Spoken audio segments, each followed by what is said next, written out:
The sun had begun its slow descent over the rolling hills of rural Tennessee, painting the horizon in shades of amber and gold.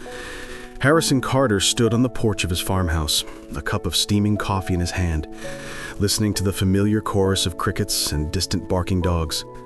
The scent of freshly cut hay mingled with the crisp evening air, reminding him of childhood days spent running through these fields, carefree and unburdened. Today, however, there was a sense of anticipation that made Harrison's chest tighten slightly. After many years, an old friend, someone he hadn't seen since their teenage years, was returning to this quiet town. Oscar Phillips, now a well-established businessman in Chicago, was coming to visit, and Harrison couldn't help but feel a mix of excitement and nervousness. The familiar rumble of a car on the gravel roads signaled Oscar's arrival. Harrison's heart quickened as he watched a sleek black sedan wind its way up the driveway, its polished exterior glinting in the sunlight. The car door opened, and out stepped Oscar, taller than Harrison remembered, with a presence that seemed to command attention even in this sleepy town. The years had refined him. His dark hair was streaked with gray at the temples, but his sharp eyes sparkled with the same mischievous glint Harrison recalled from their youth. Harrison set down his coffee and strode forward, arms open wide. "Oscar! By God, it's really you!" he exclaimed, his voice echoing across the fields. Oscar grinned broadly, returning the embrace with a warmth that melted years of distance. "Harrison, it's been too long, my friend," he said, his voice carrying the slight edge of a refined accent, a mark of the life he had built in Chicago.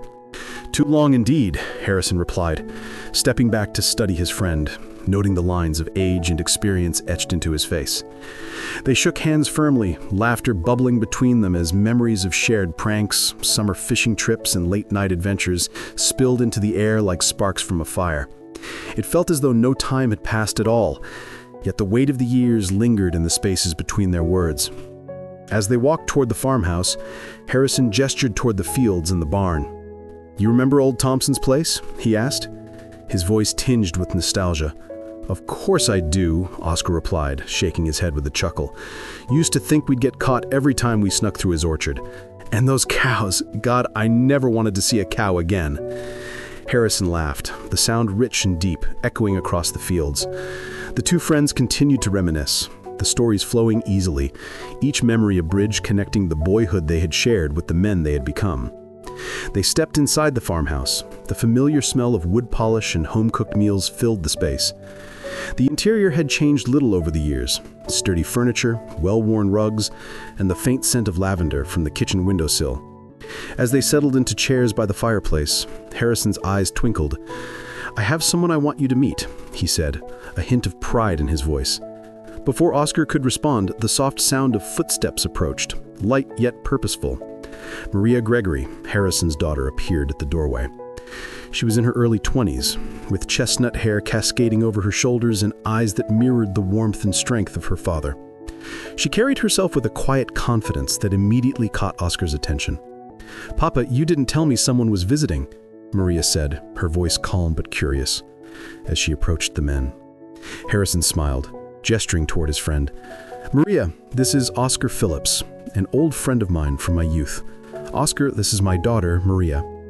Oscar stood, offering a polite bow of his head. "It's a pleasure to meet you, Maria," he said, his eyes briefly studying her face, noting the intelligence and grace in her expression. They sat together in the living room, and Oscar took in the details of the farmhouse with interest. "Your home hasn't changed a bit," he remarked, leaning back in his chair. "It still feels grounded, like it's part of the land itself." Harrison chuckled. "Some things don't need to change," he said. Maria smiled at the comment, understanding her father's attachment to the simplicity and stability of their home. Oscar turned his gaze toward her. "And you, Maria?" he said, his tone softening. "You carry that same strength and character as your father. It's remarkable." Maria blushed slightly, taken aback by the compliment, and Harrison felt a swell of pride. She had always been a reflection of the values he held dear, and hearing someone else recognize it was gratifying. Over dinner, the conversation flowed easily. They spoke of town events, family traditions, and the slow but steady changes in the community. Harrison's heart swelled as he watched his daughter engage with Oscar, answering his questions thoughtfully and sharing stories with a gentle humor that drew him in. "You've raised her well," Oscar said to Harrison quietly, a glint of admiration in his eyes. "She's exceptional." Harrison nodded, smiling. "Maria has always been true to herself. That's what matters most."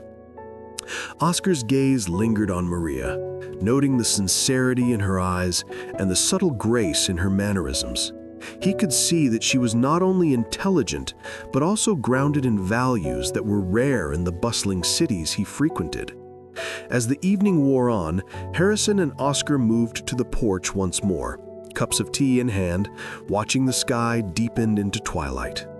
"You've done well for yourself in Chicago, Harrison. I'm proud of what you've built." Oscar's expression softened, a hint of humility in his smile. "And you've done well here too, Harrison. Your life, it's simple, but it's full of meaning. There's something about this place that it stays with you, doesn't it?" Harrison nodded, glancing toward the farmhouse where Maria was clearing the dishes. "It does. It's where my heart is, where my roots are. And I see now that she is carrying those roots forward in the best way possible." The night settled over the farmhouse, the stars emerging one by one like scattered diamonds in the deep velvet sky. Maria joined them on the porch again, leaning against the railing with a quiet smile. "It's beautiful here," she said softly, her gaze sweeping across the fields. Oscar looked at her, captivated by the sincerity in her voice. "It is," he agreed, "and it's people like you who make it even more remarkable. Strong, kind, and full of integrity. I haven't met many like you in the world." Maria's cheeks warmed at the words, but she returned the smile, feeling both pride and humility. Harrison watched silently, knowing that this meeting with an old friend might carry consequences he couldn't yet foresee, but confident that his daughter would shine, no matter the path ahead. As the night deepened, laughter and stories lingered on the porch, bridging the years between Harrison and Oscar, and quietly drawing Maria into the orbit of someone who would play a larger role in her life than any of them yet realized. The familiar comforts of Tennessee, the gentle rhythm of the countryside, and the quiet strength of family wrapped around them like a protective cloak. In that moment, Harrison felt a sense of completeness, a blending of past and present, tradition and progress. And as Oscar gazed at Maria once more, admiration and curiosity in his eyes, he knew that the visit to this quiet town would set into motion events that none of them could have anticipated. Events that would test loyalties, challenge hearts, and ultimately change lives forever. The flight back to Chicago hummed quietly beneath Oscar Phillips as he stared out the window, watching the patchwork of fields and towns shrink into a blur of green and gold. Tennessee had a charm he had forgotten existed, a sense of groundedness that the fast pace of Chicago life often stole away. Harrison's farmhouse, the open fields, and the honesty in Maria's eyes had left a lasting impression on him. For the first time in years, Oscar felt a stirring in his heart, a realization that his family's future might not lie solely in the high-rise offices and business deals of the city. He knew what had to be done. Maria Gregory had to be part of his family. As the plane cut through the clouds, Oscar's mind raced with plans. Daniel, his son, was everything a young man from Chicago was expected to be: handsome, accomplished, and well-mannered. But Oscar knew his son lacked certain grounding, certain values that came from understanding people beyond boardrooms and social events. Maria, with her kindness, strong principles, and intelligence, could provide that balance. He imagined Daniel and Maria together, her calm and thoughtful nature tempering his son's impulsiveness. "It has to be her," he murmured under his breath. "She's the one who can complete this family in ways I never could." Back in his Chicago office, Oscar was greeted by the familiar hum of city life. the chatter of assistants, the tapping of keyboards, and the low drone of corporate conversations. His secretary, a young woman with sharp eyes and a quick smile, glanced up as he entered. "Back from your trip, sir?" she asked. Oscar nodded, removing his jacket and loosening his tie. "Yes, and I have much to consider. We need to discuss Daniel's future, and I believe it involves someone from my friend Harrison's family." The secretary raised an eyebrow. "You mean a matchmaking sort of thing, sir?" Oscar chuckled softly. "Perhaps, but not in the casual sense. This is about values, about the foundation of a family. Someone like Maria Gregory." That evening, Oscar called Daniel into his office, the city skyline glowing behind them as the sun set. Daniel, tall and sharply dressed as always, entered with a confident stride. "Father, you wanted to see me?" he asked, taking a seat across from Oscar's desk. Oscar regarded his son carefully, noting the familiar impatience and slight arrogance that Daniel often displayed. "Yes, Daniel. I want to talk about your future and someone very important to it," Oscar began, his voice deliberate. "Do you remember my old friend Harrison Carter from Tennessee?" Daniel nodded. "Vaguely, yes. You mentioned his daughter once or twice. Why?" Oscar leaned back in his chair, steepling his fingers. "Maria Gregory. She possesses qualities I've been searching for in someone who could complement our family. I want you to meet her. Not for my sake, but for yours. And if all goes well, I hope this will lead to something more permanent." Daniel's frown softened, curiosity creeping in. "Permanent? You mean marriage?" Oscar nodded firm. "Yes, Daniel. I believe this could be a union that strengthens both our families, if you approach it with respect and understanding." But Oscar's mind was already working on a more subtle strategy. He knew Daniel might resist the idea initially, drawn more to appearances and comfort than to the deeper qualities Maria represented.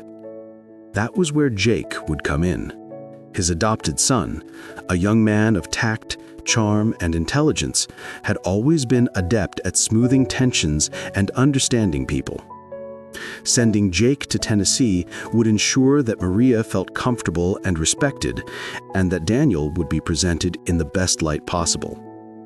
He imagined Jake walking the familiar paths of Harrison's property, introducing small comforts, easing any awkwardness, and preparing Maria for Daniel's eventual arrival. "Jake will be the bridge," he murmured to himself, smiling. "He'll make sure this union has the right foundation before it even begins." The next morning, Oscar summoned Jake to his study, a warm and elegant room lined with bookshelves and photographs of their family's milestones. Jake entered quietly, carrying the calm demeanor that had always impressed Oscar. "I have a task for you," Oscar began, motioning for Jake to sit. Jake's eyes sharpened with interest. "Of course, sir. What is it?" Oscar leaned forward, his expression serious but not unkind. "I need you to go to Tennessee, Harrison Carter's home. There's someone there, Maria Gregory, who is to become part of this family. Your role is simple in principle. Ensure she feels comfortable, help her understand my son Daniel, and make the transition as smooth as possible. You'll be the intermediary, Jake. Do you understand?" Jake considered the request, his brow furrowing slightly. "You want me to introduce her to Daniel in a way that ensures she'll accept him?" he asked carefully. Oscar smiled. "Not just introduce. Guide, support, and prepare. Maria is strong, and she deserves respect. I do not want her to feel pressured or out of place. You'll be her anchor until Daniel arrives. Think of it as easing the bridge between two worlds." Jake nodded slowly, the weight of responsibility settling on his shoulders. "I see. And what if she resists?" Oscar's eyes twinkled. "Then you continue to show her patience and kindness. She's a remarkable young woman. I trust your judgment, Jake." Plans were quickly set into motion. Tickets were booked, itineraries drawn, and subtle gifts selected to introduce Jake's presence in a way that would appeal to Maria. Oscar's mind danced with possibilities, how she might react to the modern conveniences and cultural glimpses Jake would bring, how her traditional values would clash or harmonize with Daniel's urban upbringing. Above all, he hoped to see his family strengthened, bound by values that transcended wealth and status. Sometimes, he mused aloud as he reviewed the schedule, the right people, in the right place, at the right time, can change everything. Later that evening, Oscar sat alone in his study, reviewing photographs of Harrison, Maria, and their Tennessee home. The warmth of the farmhouse, the honesty in Maria's eyes, and the pride in Harrison's face lingered in his mind. He could see the path clearly now. Jake would go first, assess and prepare. Daniel would follow, unaware of the subtle groundwork being laid. And eventually, if all went as planned, Maria would become part of their lives, not just as a daughter-in-law, but as a person who brought balance, understanding, and enduring values to a family that sometimes lost itself in ambition. A small, confident smile crossed his face. "This will work," he whispered, more to himself than anyone else. "It has to." As the city lights of Chicago twinkled outside his window, Oscar Phillips felt a rare sense of anticipation, a combination of excitement and strategy mingled with genuine hope. Across the country, in rural Tennessee, a young woman was about to enter his family's sphere, and a series of events set in motion by his careful planning would soon test hearts, challenge assumptions, and ultimately reshape the lives of everyone involved. The late afternoon sun cast long shadows across the quiet streets of Harrison's small town in Tennessee, the soft hum of cicadas blending with the distant clatter of a passing truck. A sleek black SUV turned onto the main road, its tires crunching on the gravel, and the townsfolk briefly glanced up from their porches and shops, unaccustomed to such modern vehicles in their peaceful community. Jake Phillips leaned back in the passenger seat, eyes scanning the charming surroundings, a curious mix of fascination and subtle amusement playing on his lips. He had grown up in Chicago, surrounded by skyscrapers, coffee shops, and constant activity, yet the simplicity and natural beauty of this countryside held a peculiar allure. Harrison Carter himself appeared on the porch as the SUV pulled into the driveway, waving energetically. "Jake, over here!" he called, his voice carrying across the yard. Jake stepped out gracefully, offering a hand as he smiled. "Mr. Carter, it's a pleasure to meet you finally," he said, his tone polite but confident. Harrison laughed, slapping his friend's hand warmly. "Call me Harrison, and welcome to Tennessee, Jake. You're about to meet the most remarkable young woman I know, my daughter, Maria." Jake's eyes flicked to the farmhouse, where Maria was already watching from the doorway, curiosity etched into her features. He gave a friendly nod, though he could feel the subtle tension radiating from her. The first interaction between Jake and Maria was polite but cautious. Maria approached, arms folded, and offered a tentative smile. "Hello, Jake. I've heard a little about you," she said, her tone even but guarded. Jake bowed slightly, his demeanor calm and approachable. "It's an honor to meet you, Maria. I've heard so much about you from Mr. Phillips, and from your father, of course." Harrison grinned, clearly enjoying the formalities. Maria's eyes narrowed slightly, suspicion mingling with intrigue. There was something different about Jake, familiarity in his charm, yet an air of sophistication that contrasted sharply with the simplicity of her surroundings. No sooner had they exchanged greetings than Jake began unpacking some of the gadgets he had brought. A portable speaker, a tablet loaded with music playlists, and even a compact coffee machine that looked far too advanced for the modest farmhouse kitchen. "I thought it might be fun to try some new things," Jake explained casually, setting the items on the counter. Maria's eyes widened slightly at the modern equipment, a frown forming as she regarded the items. "We manage just fine without all this," she said firmly, gesturing toward the devices. "Life here is simple. We don't need fancy machines or city gadgets." Jake smiled, undeterred. "I understand that, truly. But sometimes a few small changes can make life more enjoyable, more convenient." Maria crossed her arms, taking a step back as if to create a boundary. Convenient doesn't always mean better.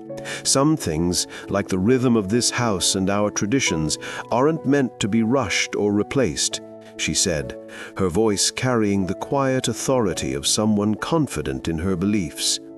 Jake nodded thoughtfully, placing the tablet down and giving her a reassuring smile. "I'm not here to change your world, Maria, just to offer a glimpse of another one. You can decide what fits and what doesn't," he said, his tone patient. Maria's gaze softened slightly, though her posture remained cautious. She was determined not to be impressed or swayed so easily. Over the next few days, Jake immersed himself in Maria's world, helping with daily chores, but always introducing small modern conveniences. A digital calendar to track farm tasks, a smartphone with weather apps, and even online resources to manage supplies more efficiently. Maria's eyes widened slightly at the modern equipment, a frown forming as she regarded the items. "We manage just fine without all this," she said firmly, gesturing toward the devices. "Life here is simple. We don't need fancy machines or city gadgets." Jake smiled, undeterred. "I understand that, truly, but sometimes a few small changes can make life more enjoyable, more convenient." Maria crossed her arms, taking a step back as if to create a boundary. Convenient doesn't always mean better. Some things, like the rhythm of this house and our traditions, aren't meant to be rushed or replaced, she said, her voice carrying the quiet authority of someone confident in her beliefs. Jake nodded thoughtfully, placing the tablet down and giving her a reassuring smile. "I'm not here to change your world, Maria, just to offer a glimpse of another one. You can decide what fits and what doesn't," he said, his tone patient. Maria's gaze softened slightly, though her posture remained cautious. She was determined not to be impressed or swayed so easily. One evening, as the sun dipped below the horizon and the house filled with the aroma of Harrison's cooking, Jake suggested playing some music from his tablet. Maria hesitated, unsure if she wanted the intrusion of city sounds into her home. Jake, sensing her reluctance, added with a gentle smile, "I promise, it's not just loud beats. It's a mix. Folk, jazz, even some classical. You might find something you enjoy." Maria reluctantly agreed, and as soft melodies drifted through the house, she found herself tapping her fingers to the rhythm, a small smile breaking her initial resistance. Jake noticed, his eyes lighting up with subtle triumph. "See? Sometimes change can be enjoyable," he teased lightly. Maria laughed, shaking her head, though she couldn't deny that some of these new ideas had merit. Despite moments of connection, friction was inevitable. Maria valued her independence and the stability of her familiar life, while Jake brought a whirlwind of modernity and urban influence. "You can't just throw gadgets at people and expect them to change their lives overnight," Maria said one morning as she watched him set up a new smart irrigation system. Jake chuckled softly, wiping sweat from his brow. "I'm not trying to force anything, Maria. Think of it as an invitation to explore. You choose how far you go." She raised an eyebrow, unconvinced, though his respectful approach prevented her from fully rejecting him. As the days passed, the two found a rhythm. Jake's modern ideas clashed with Maria's traditional methods, but the tension slowly gave way to understanding. He learned to appreciate the wisdom in her ways, while Maria began to see that some of his suggestions could make life easier without diminishing the heart of her home. One afternoon, while repairing a fence together, Maria finally said, "I suppose some of what you're showing me isn't entirely useless." Jake grinned, handing her a hammer. "That's all I ask, a chance to share, not replace. We'll take it slow." Maria nodded, a small laugh escaping her. For the first time, she felt a sense of camaraderie with this stranger from Chicago. Evenings were spent in conversation, with Jake learning about the town, its customs, and Maria's values. He shared stories of city life, American pop culture, and glimpses of the world beyond Tennessee. Maria listened, intrigued, but wary. "You speak of a life so different from mine," she said one night, "yet you respect it. That matters more than anything else." Jake smiled softly, understanding the weight of her words. "I do, Maria. I admire it. And I admire you for standing by what you believe in, even when everything around you is changing." The sincerity in his voice, coupled with his respectful approach, slowly chipped away at the barriers she had built. By the end of his first week, Jake had achieved something remarkable. Maria had begun to trust him. She still resisted many of his modernizations, but she no longer dismissed them outright. She had come to recognize that he meant well, and that his intentions were not to disrupt her life, but to offer a new perspective. Harrison watched them, pleased with the progress. "I knew Jake would do well," he told himself quietly, a small smile on his face. "He's not just here to help my daughter, he's here to understand her world, and perhaps, in time, become part of it." As night fell over the farmhouse, the soft glow of lanterns and the distant call of owls wrapped the house in quiet serenity. Maria and Jake sat on the porch together, the tension of their first meetings slowly dissolving into the comfort of shared conversation. "You know, Maria, I didn't think I'd enjoy your gadgets and your stories, but somehow it's different with you. I feel like you're not trying to replace anything, just show me another way." Jake smiled, a warmth in his eyes. "That's exactly it, Maria. Just another way. Nothing more, nothing less." She nodded, a small smile tugging at her lips, and for the first time, she allowed herself to see Jake not just as a visitor from Chicago, but as someone who could truly understand her world. The morning sun cast a golden glow over Harrison's farmhouse, glinting off dew-soaked fields and highlighting the worn wooden porch where Maria had been sweeping the steps. Jake Phillips stepped outside, carrying a small crate of modern kitchen tools he had brought along to help with breakfast preparations. Maria raised an eyebrow at him, her arms crossed. "Really, Jake? More gadgets? I think we have enough in the kitchen already," she said, a note of exasperation in her voice. Jake smiled, unoffended. "I promise these aren't just gadgets, they're time savers. You'll see once we get started." Maria's frown deepened. Time saving? Cooking is as much about patience as it is about results. Sometimes things take the time they need. Jake set the crate down carefully, choosing his words. "I understand, Maria, but these little tools don't take away from the process, they just make it a bit easier." Maria sighed, shaking her head, yet a curious glint appeared in her eyes. She picked up a wooden spoon from the counter and waved it playfully. "Easier isn't always better, Jake. There's a rhythm here, a way we've always done things. You can't just impose city life on a farm." Jake chuckled, retrieving a small coffee grinder from the crate. "Impose? No, never. Consider it more like enhancing tradition. You'll still do things your way, I'll just show you an option or two." Despite the playful tone, tension lingered as they moved around the kitchen. Jake suggested using a digital recipe app, which Maria immediately rejected. "I don't need a screen telling me how to cook vegetables," she said firmly. Jake raised his hands in mock surrender. I wasn't trying to replace your skills, I swear. Just thought it might be convenient, especially if you want to experiment." Maria shook her head, frustrated but amused. "Convenience isn't always worth compromising what we know works.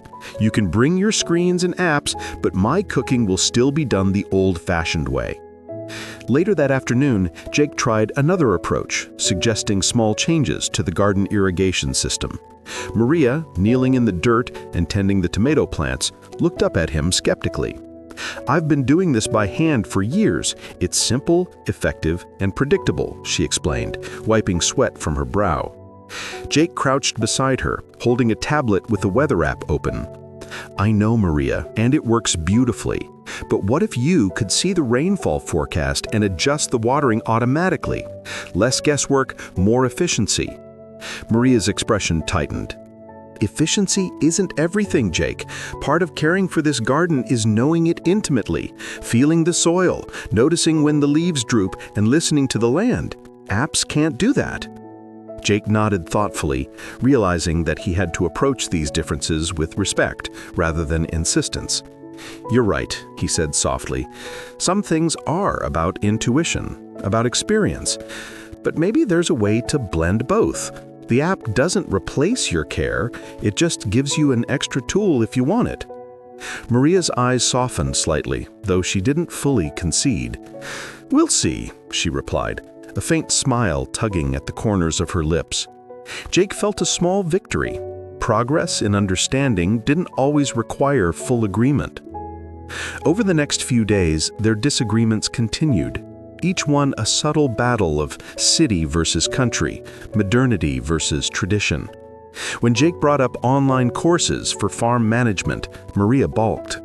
"I don't need a computer to tell me how to manage my own home," she said. Jake tried to explain, "It's more about new techniques, Maria, things that could save you effort and time. You don't have to follow everything, just consider it." Maria shook her head, standing tall. "You might be used to instant solutions, Jake. Here, we value patience. That's how we've survived." Jake looked at her, admiration growing despite the friction. Her pride and sense of identity were as solid as the land she nurtured. One evening, they walked together along the winding dirt road that led to the town, the orange glow of sunset reflecting off the hills.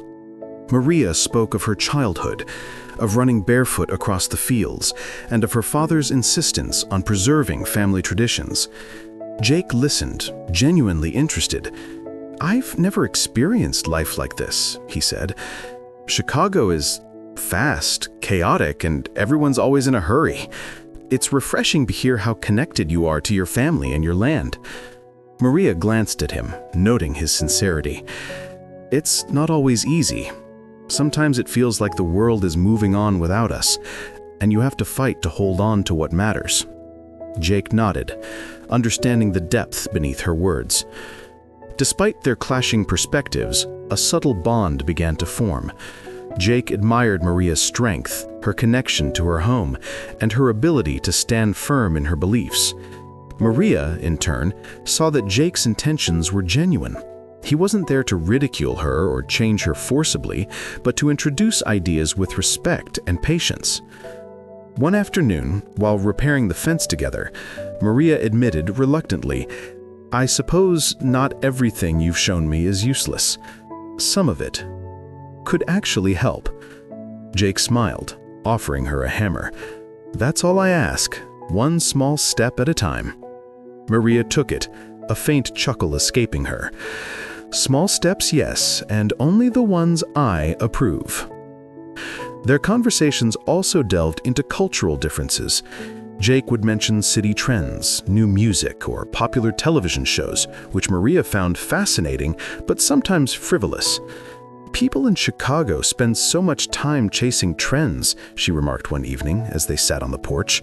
"Here, life isn't about what's popular, it's about what's meaningful." Jake laughed softly. "I get that, but trends aren't all bad. Sometimes they just open your eyes to a different perspective, even if you don't follow them." Maria nodded slowly, recognizing that he respected her opinions even when they didn't align with his own.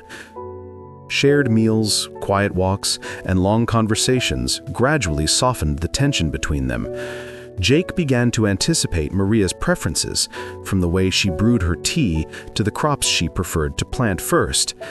Maria noticed his effort and dedication, and while she still resisted many modern ideas, she appreciated the consideration behind them.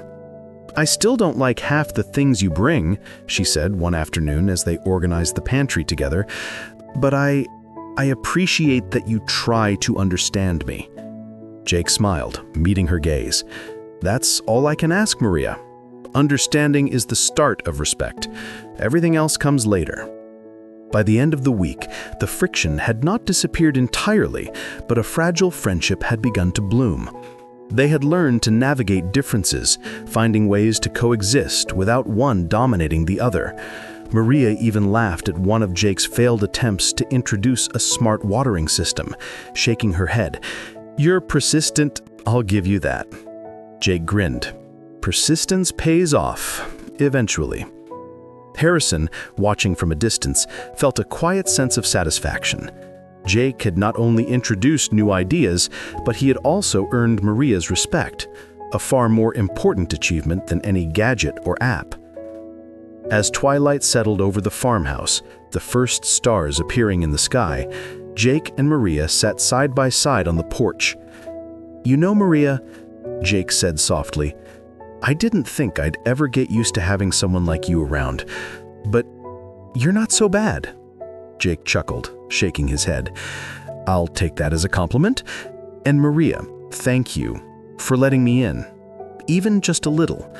She smiled, her gaze steady and thoughtful. "Maybe a little is enough for now." And in that quiet moment, amidst the glow of lanterns and the comforting sounds of the countryside, both of them felt the beginnings of a connection that would grow far stronger than either had anticipated. The morning air in Tennessee carried a crisp freshness, tinged with the scent of pine and freshly tilled soil. Maria stood by the porch railing, her eyes following the winding road that led into town. Today was significant, the day Daniel Phillips, Oscar's son, would arrive. She felt a mix of curiosity and apprehension. While she had grown used to Jake's subtle guidance and modern touches, the thought of meeting Daniel, a man groomed in the fast-paced, high-society world of Chicago, left her both intrigued and anxious. "Papa," she asked quietly, turning to Harrison, "do you think he'll understand us?" Harrison smiled gently, resting a reassuring hand on her shoulder. "Maria, just be yourself. That's all anyone can ask." The rumble of tires on the gravel road announced Daniel's arrival. He stepped out of a sleek black car, impeccably dressed, and carrying an air of confidence that seemed almost out of place amidst the rustic charm of the countryside. Maria's eyes studied him carefully, noting the polished shoes, designer watch, and perfectly pressed clothes. Daniel glanced around, clearly unaccustomed to the slower pace of life. "This is your town?" he asked, a hint of bemusement in his tone. Maria nodded politely. "Yes, welcome to our home. I hope you enjoy your stay." Daniel's eyes briefly flickered toward Jake, who stood beside her with a calm smile. "I see I'll be needing a guide," he said smoothly. Jake nodded, stepping forward. "You could say that. I'll help you adjust to life here, at least a little." The first few hours were a whirlwind for Daniel. He struggled with the small-town customs, from greeting neighbors with genuine curiosity to sitting down for a home-cooked meal without complaining about its simplicity. Maria guided him patiently, explaining each tradition and its meaning. Daniel tried to participate, but the stark contrast to the life he knew made him restless. "In Chicago, we usually eat out, or at least have everything prepared by staff," he remarked casually as he sipped the sweet tea Maria poured. Maria raised an eyebrow. "Here, we enjoy preparing and sharing our meals. It's part of our rhythm of life. It's slower, yes, but meaningful." Daniel shrugged, a sheepish smile forming. "I suppose there's a charm to it." Despite his initial discomfort, Daniel couldn't help but be captivated by Maria. There was something disarming about her simplicity, the way she carried herself with quiet confidence, and her ability to remain unflustered in the face of his city-bred restlessness. She had a warmth in her smile, and a steadiness in her voice that drew him in unexpectedly. "You make this look so effortless," he admitted one afternoon as they walked through the garden. Maria smiled, tucking a strand of hair behind her ear. "It's not effortless, it's familiarity. I've grown up with this land and these routines. They're a part of who I am." Daniel's gaze lingered on her, intrigued by the depth behind her gentle exterior. As the day progressed, it became evident that Daniel's understanding of the small-town pace and traditions was limited. He fidgeted during a visit to the local market, asking questions that revealed his unfamiliarity with simple trades and homemade goods. "So this is hand-churned butter?" he asked, holding the creamy product with a mixture of awe and skepticism. Maria nodded, suppressing a smile. "Yes, it takes patience, skill, and care. That's why it tastes different from store-bought butter." Daniel's brow furrowed slightly. "In Chicago, we just buy it.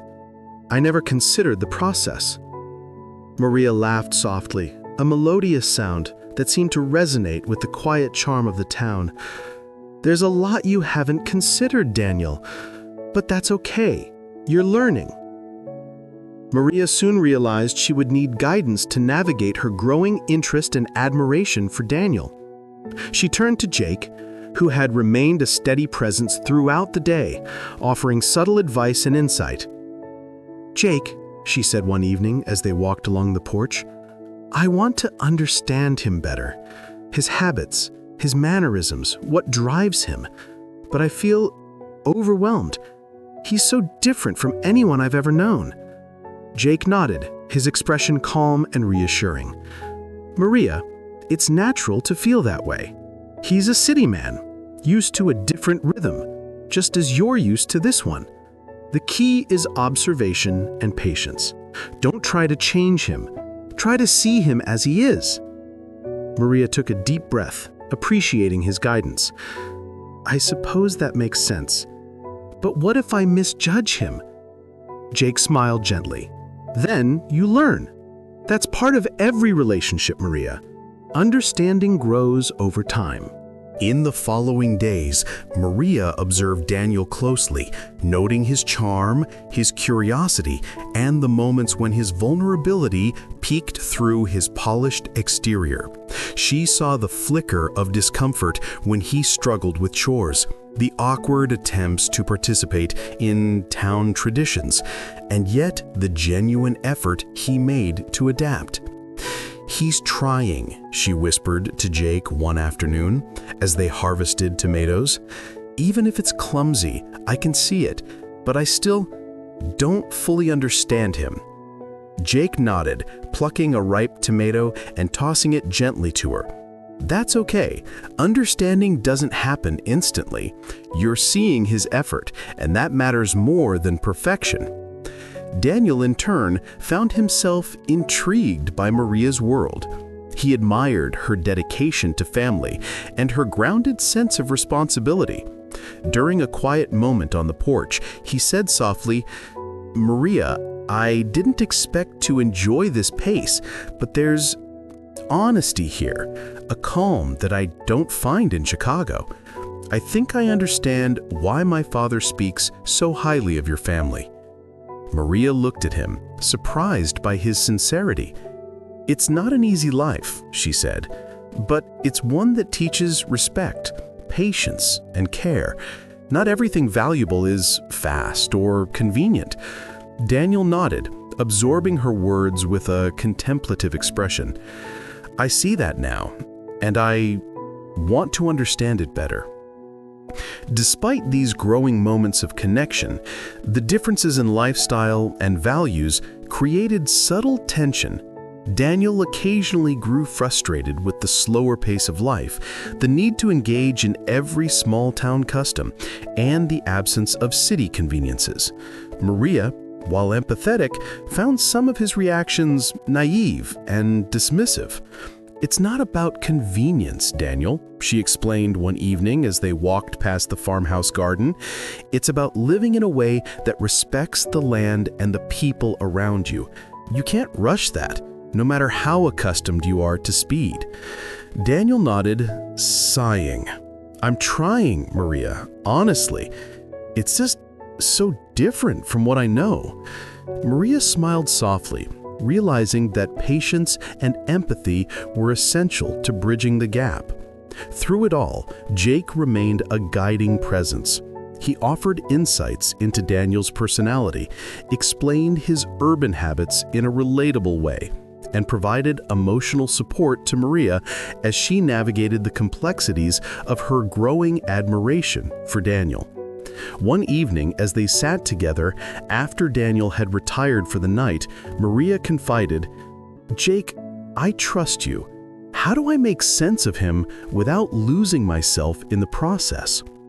Jake regarded her thoughtfully. "By being true to who you are, Maria. Watch, listen, and support, but don't compromise your values. Understanding doesn't mean surrender. It means respecting differences while finding common ground." Maria nodded, feeling reassured by his words. By the end of Daniel's first week in Tennessee, the foundations for a complex triangle of relationships had been laid.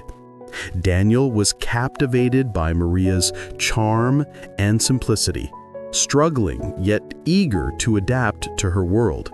Maria was intrigued by Daniel, but relied on Jake's guidance to navigate the cultural divide and understand his intentions.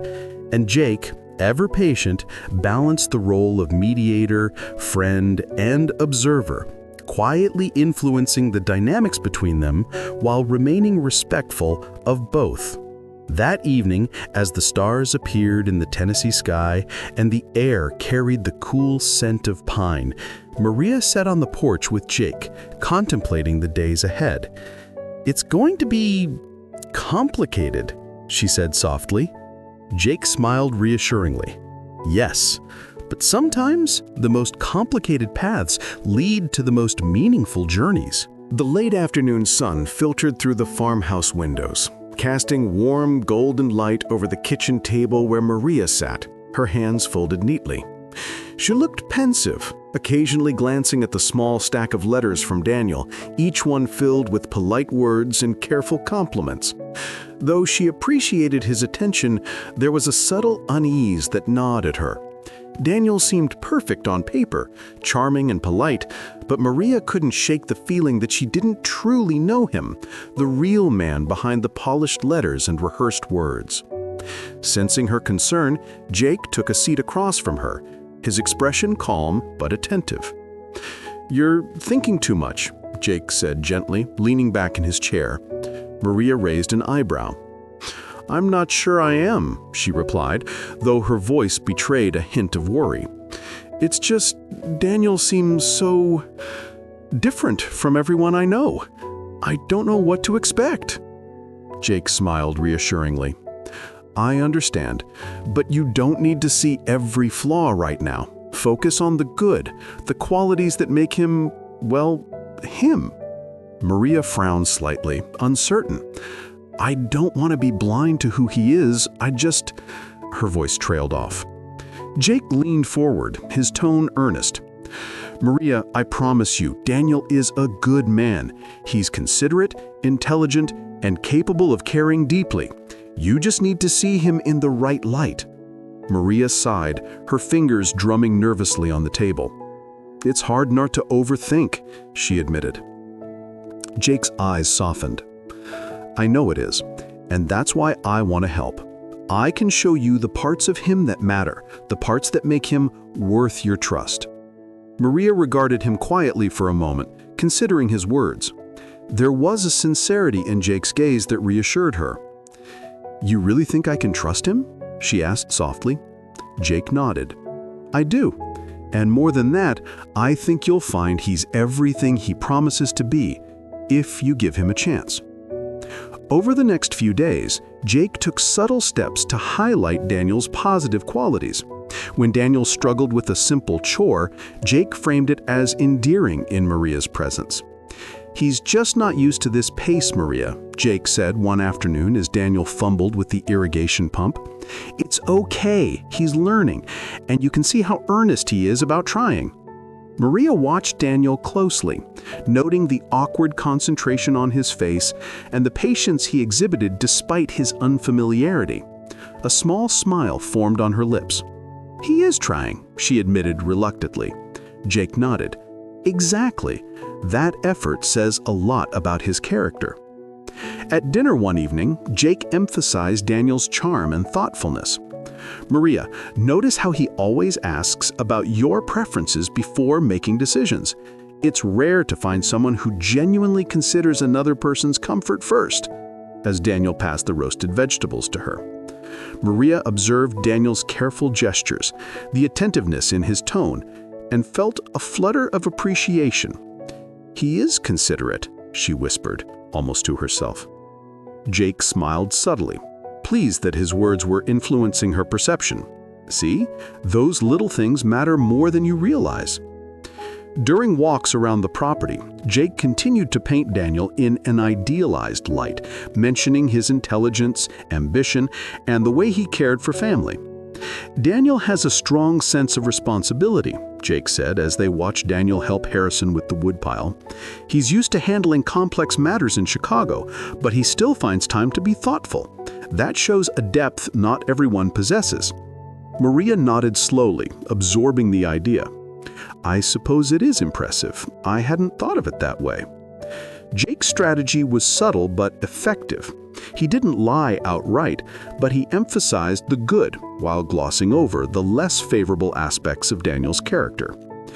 Jake also advised Maria on how to interact with Daniel, giving her tips to bridge the cultural gap without feeling pressured. "Notice how he values conversation about ideas, Maria. You can engage him on topics you care about, books, traditions, your life here. He'll appreciate learning from you, and it will help him adapt." Maria listened, impressed by the thoughtfulness behind Jake's suggestions. She began to see Daniel not just as a city man out of place, but as someone genuinely attempting to connect with her world. As Daniel's visit progressed, Maria felt a growing warmth toward him. She saw the kindness in his gestures, the charm in his conversation, and the care he showed her father. Daniel noticed her hesitancy and responded with patience, never pushing, always smiling politely and expressing genuine curiosity about her life. "I've never met anyone quite like you, Maria," he said one evening as they sat on the porch watching the sunset. "Your strength, your connection to your family, it's remarkable. I hope I can live up to your expectations." Maria felt a blush rise to her cheeks, touched by his words. Jake, standing nearby under the pretense of gathering firewood, gave her a subtle nod of encouragement. Despite Jake's careful curation of Daniel's image, Maria's heart was not blindly swayed. She had begun to trust her instincts and her values, guided by Jake's support rather than manipulation. One afternoon, as they walked through the fields, she turned to Jake and said, "I feel like I understand him better now. Maybe I can see the man my father and you think I should trust." Jake smiled, his eyes reflecting both pride and affection. "You're learning from your own observations, Maria. That's the most important part.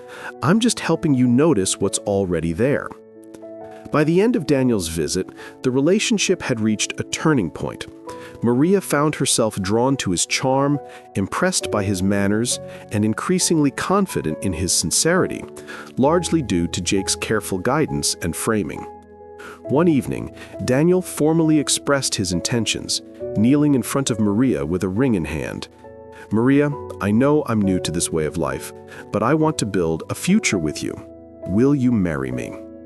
Maria looked at him, her heart swelling with a mixture of hope and trust. She glanced at Jake, who gave her a reassuring smile, then back at Daniel. "Yes," she said softly, "Yes, I will."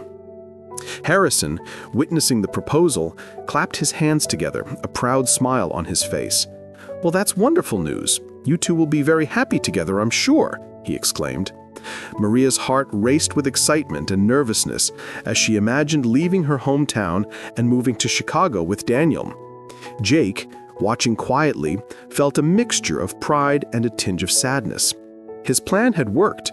Maria had accepted Daniel, trusting the image he had helped create. But he also knew that the real Daniel, with his flaws and complexities, awaited her in a world far different from Tennessee. That night, as the farmhouse settled into quiet and the crickets sang softly outside, Maria packed her belongings with a mix of anticipation and uncertainty. She felt ready to embrace a new life, confident in Daniel's character as she had been guided to see it. Jake offered a few last words of advice. "Remember, Maria, trust your instincts. You've made this decision with your heart and mind. That's what matters most." Maria hugged him tightly, gratitude shining in her eyes. "Thank you, Jake. I don't know what I would have done without you." Jake patted her shoulder warmly. "You'll be fine. Just be yourself, and everything else will fall into place." As the sun rose the next morning, Maria stepped onto the porch, ready to begin her journey to Chicago. Daniel waited with a smile, holding her hand gently. The town seemed to fade behind them as they drove away, the fields and farmhouse growing smaller with every turn. Maria's heart was full of hope and anticipation, unaware that the real challenges and revelations awaited her in the bustling city life. Jake, watching quietly, felt a mixture of pride and a tinge of sadness. His plan had worked. Maria had accepted Daniel, trusting the image he had helped create. But he also knew that the real Daniel, with his flaws and complexities, awaited her in a world far different from Tennessee. The Chicago skyline loomed ahead, a jagged silhouette of glass and steel against the fading sunlight. Maria sat quietly in the passenger seat of Daniel's sleek car, gripping the edges of her purse as the familiar rolling fields of Tennessee gave way to bustling streets, flashing billboards, and honking traffic. The transition was jarring, the slow rhythm of her hometown replaced by the relentless pace of city life. Daniel glanced at her, a faint smile playing on his lips. "Exciting, isn't it? Chicago has a lot to offer," he said, trying to make conversation. Maria nodded politely, her eyes wide with a mix of awe and apprehension. "It's different," she admitted softly. Arriving at Daniel's family home, Maria immediately sensed the tension in the air. The grand house, immaculate and imposing, exuded wealth and sophistication, but warmth seemed absent. Daniel's parents, along with his extended family, greeted her with polite smiles that barely reached their eyes. "Welcome, Maria," said one of Daniel's aunts, her tone formal, almost rehearsed. "We've heard so much about you." Maria returned the greeting, her voice steady but courteous. "Thank you. It's an honor to meet you all." She sensed a subtle edge in the words, an undercurrent of judgment that made her stomach tighten. During the first evening's dinner, Maria struggled to find her footing. The conversation flowed effortlessly among Daniel's family members, who spoke of city affairs, business investments, and social events, subjects unfamiliar and somewhat intimidating to her. "So, Maria," one of Daniel's cousins inquired with a faint smirk, "how did you adjust to the hustle and bustle of Chicago? It must be quite the change from rural Tennessee." Maria smiled politely, choosing her words carefully. "It's certainly different, but I'm eager to learn and adapt. Change can be enlightening." Her answer, though sincere, seemed to satisfy no one. Whispers and exchanged glances followed her response, heightening her sense of alienation. As the evening progressed, Maria felt increasingly out of place. She noticed the subtle glances exchanged whenever she spoke, the faint rolling of eyes when she mentioned her family traditions, and the quiet judgment in comments meant to sound casual. "We've never seen a house run quite like yours in Tennessee," Daniel's uncle remarked offhandedly, glancing toward her. Maria forced a smile, determined not to show discomfort. "Every place has its own way of doing things," she replied calmly. The words hung in the air, but the tension in the room remained. Maria realized that she would need more than politeness to navigate this complex social environment. Feeling overwhelmed, Maria found solace in the quiet corners of the house, where she could be alone with her thoughts. One evening, while standing on the balcony overlooking the city lights, she muttered to herself, "This world is so different. I feel like a stranger." Daniel approached quietly, resting a hand on the railing beside her. "I know it's a lot to take in, Maria, but you'll get used to it. It's just a matter of time." Maria glanced at him, searching his eyes for reassurance. "It's not just the city, Daniel, it's everything here. They look at me like I don't belong." Daniel sighed, running a hand through his hair. "Ignore them for now. We'll navigate this together." Despite Daniel's reassurances, the subtle hostility of his family weighed heavily on Maria. Invitations to social gatherings came with unspoken expectations and implicit criticisms. At one family brunch, Maria carefully poured tea for everyone, only to be met with faint sighs and whispered comments about her rustic manners. She forced a smile and continued her duties, but the sting of exclusion was palpable. Later, as she prepared to retire to her room, she muttered under her breath, "I never imagined feeling so isolated surrounded by people." The realization that her world had shifted so drastically settled heavily on her shoulders. It was during these moments of quiet isolation that Maria began to rely more on Jake, who, though not physically present, communicated through calls and messages, offering guidance and comfort. "Maria," Jake said during a phone call one evening, "I know it feels overwhelming. You're not alone. Focus on your values and the strength that brought you here. That strength will carry you through." Maria listened, grateful for his voice in the chaos. "It's so different here, Jake. I feel like I'm being judged for every small thing," she admitted. Jake's tone was reassuring. "Then let them judge. You are who you are, and that's enough. Don't let them make you forget it." The next few days were a balancing act. Maria carefully observed Daniel's family dynamics, learning when to speak, when to stay quiet, and how to navigate the subtle complexities of city etiquette. She noticed how Daniel's siblings interacted, the hierarchy in conversations, and the quiet competition for attention and approval. Each interaction required careful thought, and each misstep felt magnified.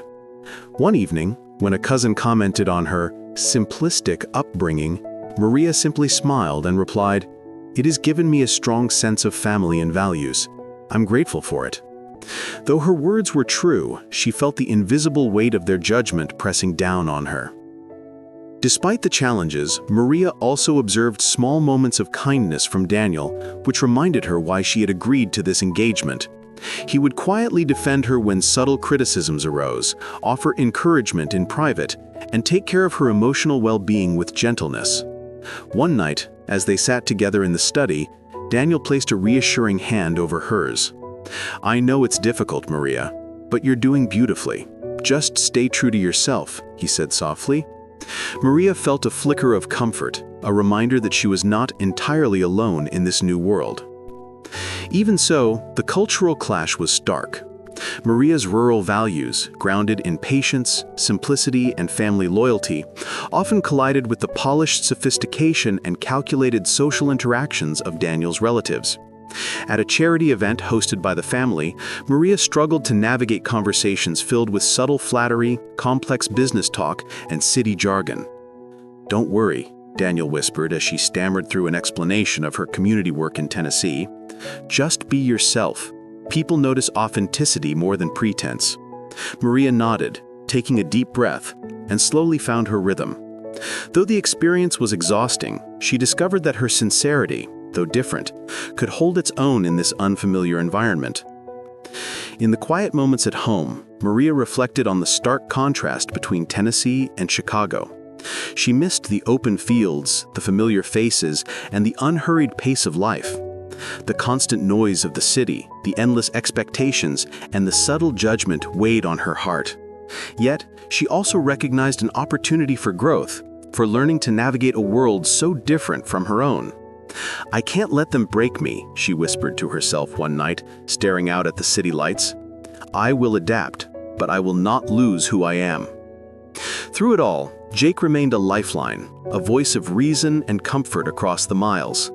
"Remember, Maria, your values are your strength. They will guide you.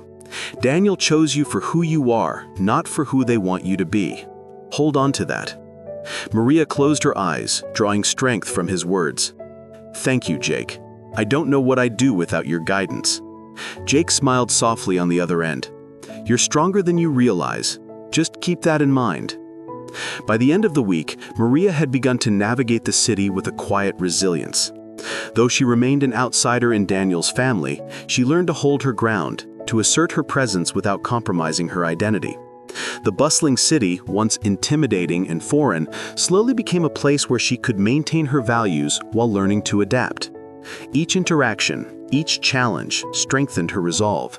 She realized that survival in this world required both patience and courage, qualities she had honed in Tennessee, but would now bring to Chicago. As the city lights glittered into the night, Maria sat in her new room reflecting on her journey. She felt a mixture of isolation and empowerment, understanding that the road ahead would be difficult, but also filled with opportunities to assert herself and protect her values. Daniel, ever attentive, placed a hand on her shoulder gently. "I'm proud of you, Maria. You're handling this better than anyone could expect," he said softly. Maria smiled faintly, the faint echo of Tennessee's calm and warmth within her. "I just hope I can continue to be true to myself, no matter what challenges come next." The hum of traffic outside the tall windows of Daniel's Chicago apartment seemed louder than ever, echoing in Maria's chest as she stood silently in the center of the elegantly furnished living room. Everything here was polished and precise, yet it felt cold, sterile, and unfamiliar. Daniel's family had maintained a polite distance since her arrival, exchanging courteous smiles that barely concealed their disapproval of her small-town manners and habits. Maria sank into the plush sofa, feeling the weight of isolation settle over her like a heavy blanket. For the first time since leaving Tennessee, she felt a pang of doubt about her decision. Her phone buzzed on the coffee table, and Maria eagerly picked it up. It was a message from Jake, simple but comforting. "How are you holding up today?" She typed back quickly, relief flooding her. It's hard. They're distant, judgmental. I feel like I don't belong." Within moments, his reply came. "I know it's overwhelming, Maria. Breathe. You're not alone. Remember, you've got your values and Daniel chose you for them. Focus on that." Maria felt a small smile tug at her lips. Jake's words were a lifeline in a world where she felt adrift, and she realized how much she had begun to rely on his guidance. That evening, Daniel returned home from a business meeting, his polished exterior slightly frayed by fatigue. "Maria," he said, attempting warmth, "did you manage to settle in today?" Maria hesitated, unsure how much to reveal. I'm trying," she said carefully. Daniel frowned slightly, brushing a hand through his hair. "Trying?" he asked, his tone revealing both concern and impatience. Maria nodded, keeping her voice calm. "It's different here. It's a lot to adjust to, but I'm learning." Daniel reached out, taking her hand briefly. "You're doing fine. It'll get easier. I promise." Though his words were meant to reassure, Maria felt the gap between their worlds more acutely than ever. Later that night, Maria curled up on the sofa with her phone, seeking the comfort of Jake's messages. Their conversations had become her sanctuary, a place where she could be herself without fear of judgment. "I feel like I can't breathe in this house," she typed, letting her vulnerability show. Jake's response was immediate, kind, and grounding. "I understand. Focus on what you can control. You can't change them, but you can hold on to who you are. Let your strength guide you." Maria exhaled slowly, the tension in her shoulders easing just a bit. He offered not only advice, but a sense of stability that Daniel and his family failed to provide. Over the next few days, Maria began leaning on Jake even more, sharing details about the subtle slights and dismissive comments from Daniel's relatives. "They mocked the way I addressed the butler," she confessed during a late-night call. "Can you believe that? They said I sounded backward." Jake's voice was calm but firm. "Maria, remember, they judge what they don't understand. You come from a place of honesty and integrity. Don't let them define your worth." Maria smiled faintly, feeling a warmth of reassurance. "Thank you, Jake. I don't know what I'd do without your support." Jake also provided practical guidance for navigating the social minefield that was Daniel's family. He explained how to respond politely to criticism, how to avoid unnecessary confrontation, and how to present herself with confidence despite subtle hostility. "It's not about changing who you are," Jake said during one call. "It's about showing them your strength without losing yourself. They respect confidence, even if they don't admit it." Maria listened intently, grateful for his insight. It was a delicate balance, asserting herself without triggering further disdain, and Jake's advice helped her maintain composure in a world that often felt unwelcoming. As the days passed, Maria noticed a subtle shift in her relationship with Daniel, though it was complicated by his occasional lapses into self-centeredness. He remained polite, but his attention often wavered between business matters and social engagements, leaving Maria feeling overlooked. On one afternoon, when she tried to share a small victory at the charity gala, he seemed distracted, nodding without full engagement. Disappointment flickered across her face, and she excused herself quietly. Later, she confided in Jake about the encounter. "He's distracted, preoccupied. I feel invisible at times," she admitted. Jake's reply was immediate. "You are never invisible to me. Your feelings matter. You're allowed to be disappointed, but remember, your value isn't defined by his attention alone." Jake's presence, even from afar, became a lifeline of emotional stability. He offered empathy without judgment, encouragement without pressure, and companionship without expectation. Maria began sharing her daily struggles and small triumphs with him, finding a confidant who listened, guided, and uplifted her. One evening, after a particularly exhausting family dinner, Maria sent a long message. "I feel so alone here. They all look at me like I'm unworthy, and Daniel, he seems different from the man I thought I knew." Jake responded thoughtfully. "Maria, I know it's hard, but remember, this is temporary. Focus on your heart, your values, and the love you have for yourself. You're stronger than you realize." Through these interactions, Maria realized how much she had come to depend on Jake's counsel. He became her emotional anchor, the person she trusted implicitly when she felt unseen or misunderstood. Their friendship deepened with each conversation, moving beyond casual support into a profound connection rooted in understanding and care. "Jake," she admitted one night during a video call, her voice soft, "I don't just need advice, I need you, more than I realized." Jake's expression softened, though he spoke gently. "And I'm here, Maria. I'll always be here. You're not alone, even when it feels like the world is against you." Despite the comfort Jake provided, Maria struggled with the guilt of feeling closer to him than to Daniel. She reminded herself constantly that she had chosen Daniel and that loyalty required patience and effort. Yet in the moments when Daniel seemed distant, dismissive, or inattentive, she found herself turning instinctively to Jake's support, craving the stability and understanding that only he seemed to provide. She recognized the irony. While Daniel's presence brought her to Chicago, it was Jake who made the transition bearable. One rainy evening, Maria reflected on her growing dependence. Sitting by the window with the city lights blurred by raindrops, she whispered to herself, I never imagined leaning on someone like this, but Jake understands me in ways that feel essential. She remembered the comfort of his voice, the patience in his guidance, and the unwavering support he provided without asking for anything in return. It was a connection unlike anything she had known, and while it filled her with gratitude, it also brought an awareness of the complications it might entail. By the end of the week, Maria had established a routine, navigating Daniel's family life by day and turning to Jake by night for solace, advice, and companionship. The contrast between the cold sophistication of the Phillips household and the warmth of Jake's guidance highlighted the gap between appearance and genuine care.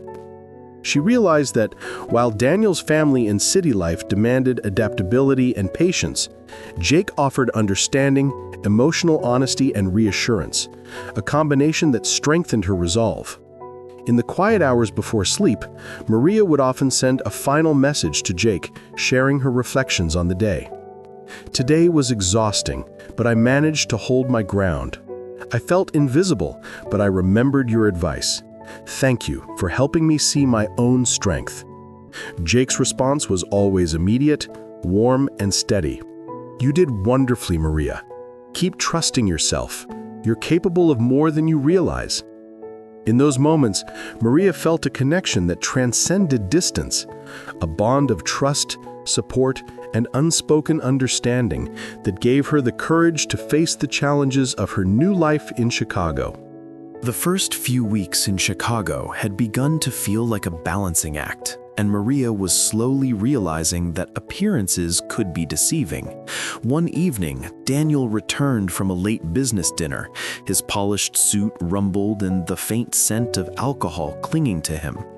"Daniel, you're home late again," Maria said cautiously, her voice betraying her concern. He waved her comment off with a dismissive chuckle. "Business meetings run late sometimes, Maria. Don't worry about it." Yet his slurred words and unsteady gait made her uneasy. This wasn't the attentive, composed man Jake had described. Over the following days, small cracks in Daniel's facade became increasingly apparent. He would call her at odd hours, demanding attention, then vanish for days without explanation. Whispers of flirtations with other women emerged from subtle hints in overheard conversations among the household staff. One afternoon, while tidying a guest room, Maria found an envelope tucked under a cushion. Curiosity piqued. She peeked inside and discovered a string of flirtatious messages from a woman unknown to her. Her hands trembled as she realized Daniel's charm had a darker side, hidden beneath his polite exterior. Feeling betrayed and overwhelmed, Maria turned to Jake for guidance.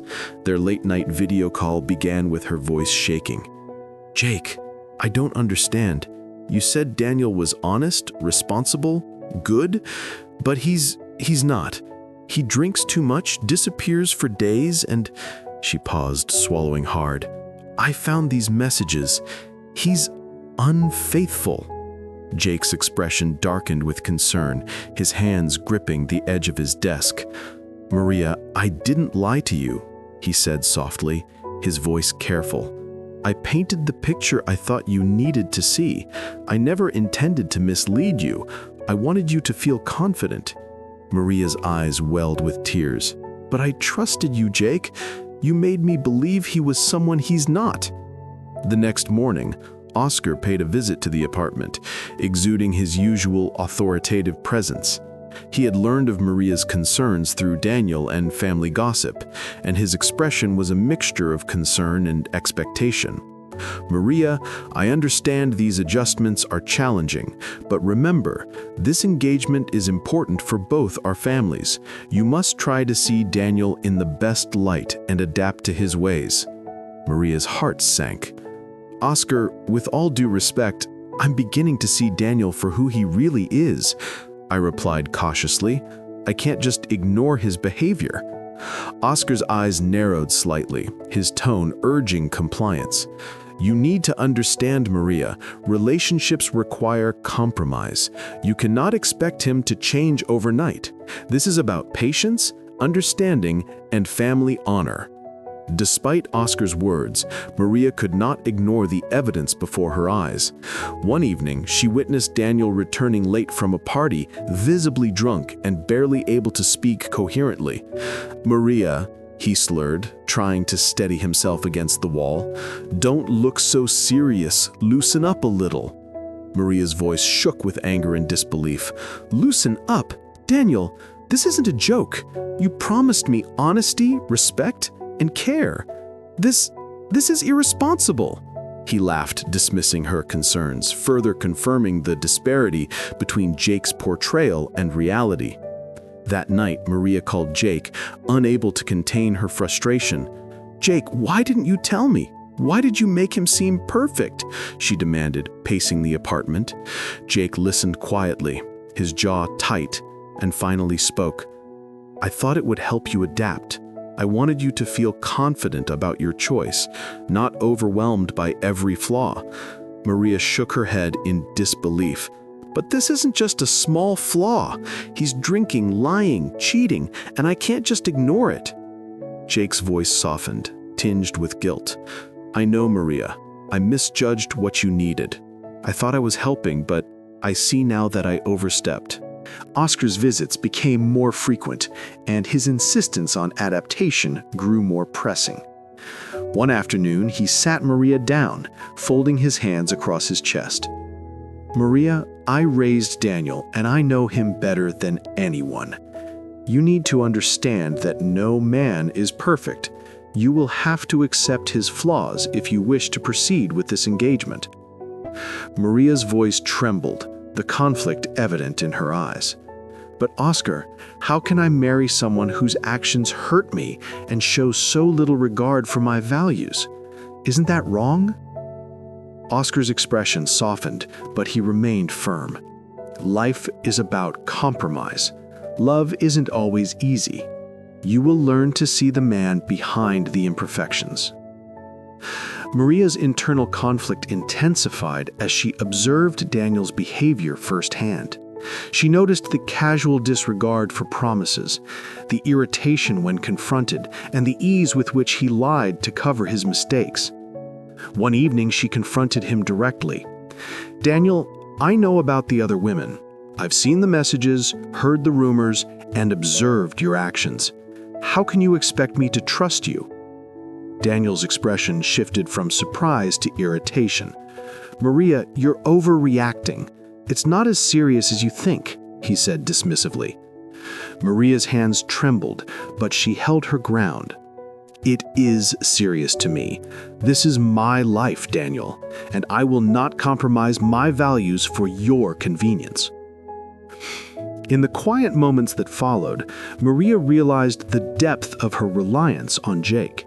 He had been her anchor, her voice of reason, and her emotional support through each confrontation and confusing moment. She recognized that while Jake had misled her about Daniel's nature, his intentions had always been protective, designed to give her confidence in navigating a world that now felt hostile and foreign. She sighed, the complexity of her feelings for him and the sense of betrayal mingling into confusion. "I don't know what to do anymore," she whispered into the phone one night. Jake's response was steady, gentle, and unwavering. "Maria, you are not alone. You will make the choice that's right for you. Trust yourself and trust your instincts. You know your values better than anyone else."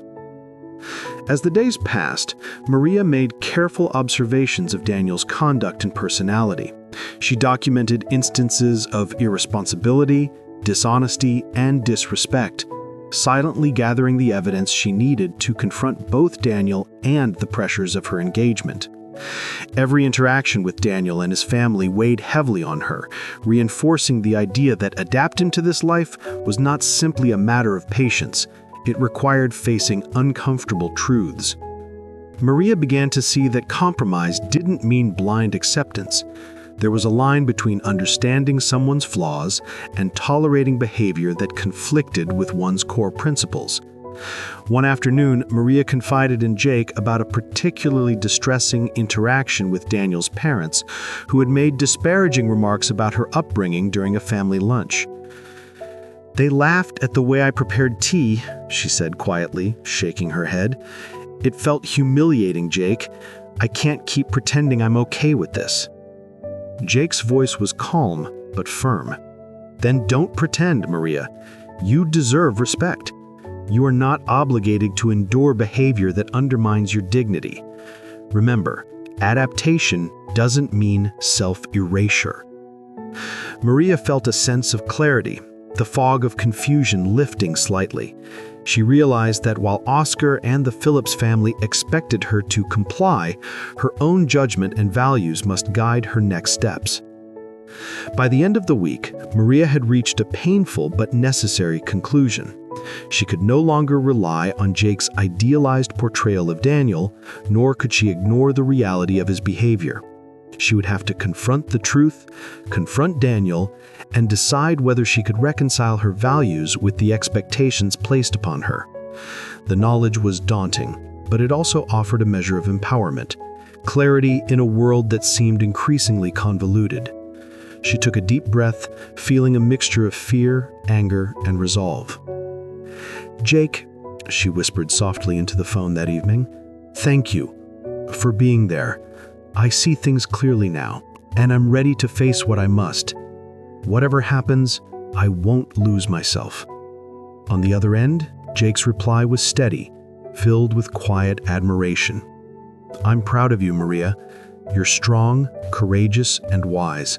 Trust yourself. You've got this." In that moment, Maria realized that she was no longer merely dependent. She was preparing to reclaim agency over her life, guided by her values, her instincts, and the support of someone who truly understood her. The neon lights of Las Vegas glittered outside the hotel window, reflecting in Maria's wide eyes as she gazed to the unfamiliar cityscape. The constant hum of activity, the clatter of slot machines, the chatter of tourists, and the distant thrum of live music was exhilarating yet overwhelming. She had never experienced anything like this before. Daniel, seated beside her in the sleek limousine, seemed completely at home amidst the chaos. "Isn't this exciting, Maria?" he said, his arm brushing hers casually. Maria nodded politely, though a subtle tension tightened her chest. She admired the city's energy, but a part of her felt uneasy under Daniel's increasingly possessive attention. That evening, they arrived at one of the high-end casino resorts, a place dripping with extravagance. Maria followed Daniel through a maze of dazzling lights and bustling crowds, feeling both awed and disoriented.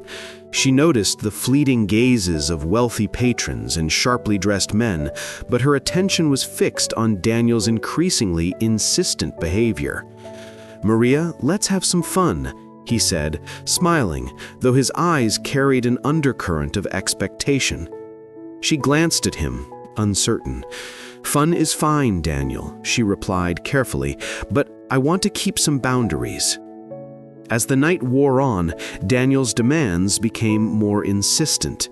In the privacy of their luxury suite, he closed the door and turned toward Maria, his tone sharper now. "You know what I want, Maria," he said, stepping closer. "I don't see why you're making this difficult. We're engaged. It's expected." Maria's heart pounded, and she took a step back, holding her ground. "Daniel, I respect you, and I respect our engagement, but I will not compromise my values. I am not ready, and I will wait until marriage." Her voice was firm, unwavering. Daniel's expression darkened, and he let out an incredulous laugh. "Wait until marriage?" he said, incredulity dripping from every word. "Maria, this isn't some small-town courtship. We're in the real world. You need to adapt to me, to our lifestyle." His words stung, each syllable a sharp contrast to the idealized Daniel Jake had described. Maria felt a surge of anger and disbelief. "Daniel, I came here because I trusted you.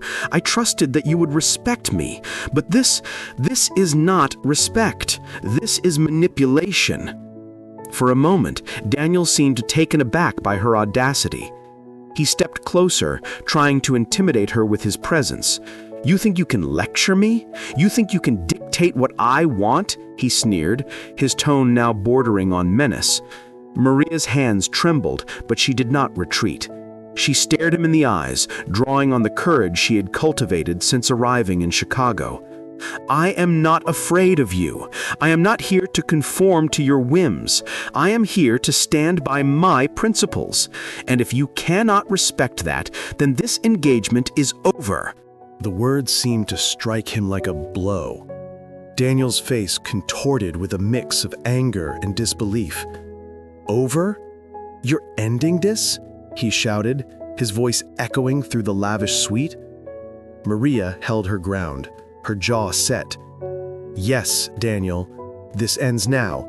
I will not be coerced, insulted, or diminished. I am more than you see me to be, and I will not compromise my integrity for anyone." Daniel lunged forward, grabbing her wrist, but Maria shook him off, her resolve unbroken. In a flash of pent-up frustration, Maria raised her hand and slapped him across the face. The sound echoed sharply in the suite, and Daniel stumbled back, his expression a mixture of shock and fury. "How dare you?" he began, but Maria cut him off.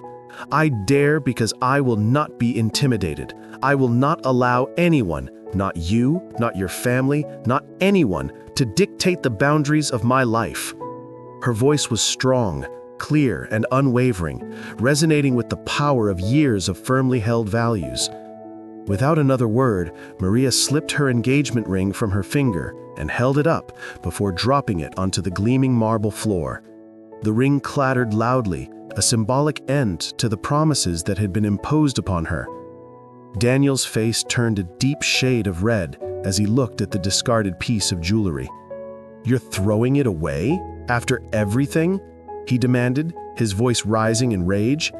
Maria remained calm, the fire of conviction in her eyes. "I am throwing it away because it no longer represents anything truthful. I cannot give my life to someone who does not respect my choices or my values." Daniel, intoxicated by anger and alcohol, advanced toward her with a threatening posture.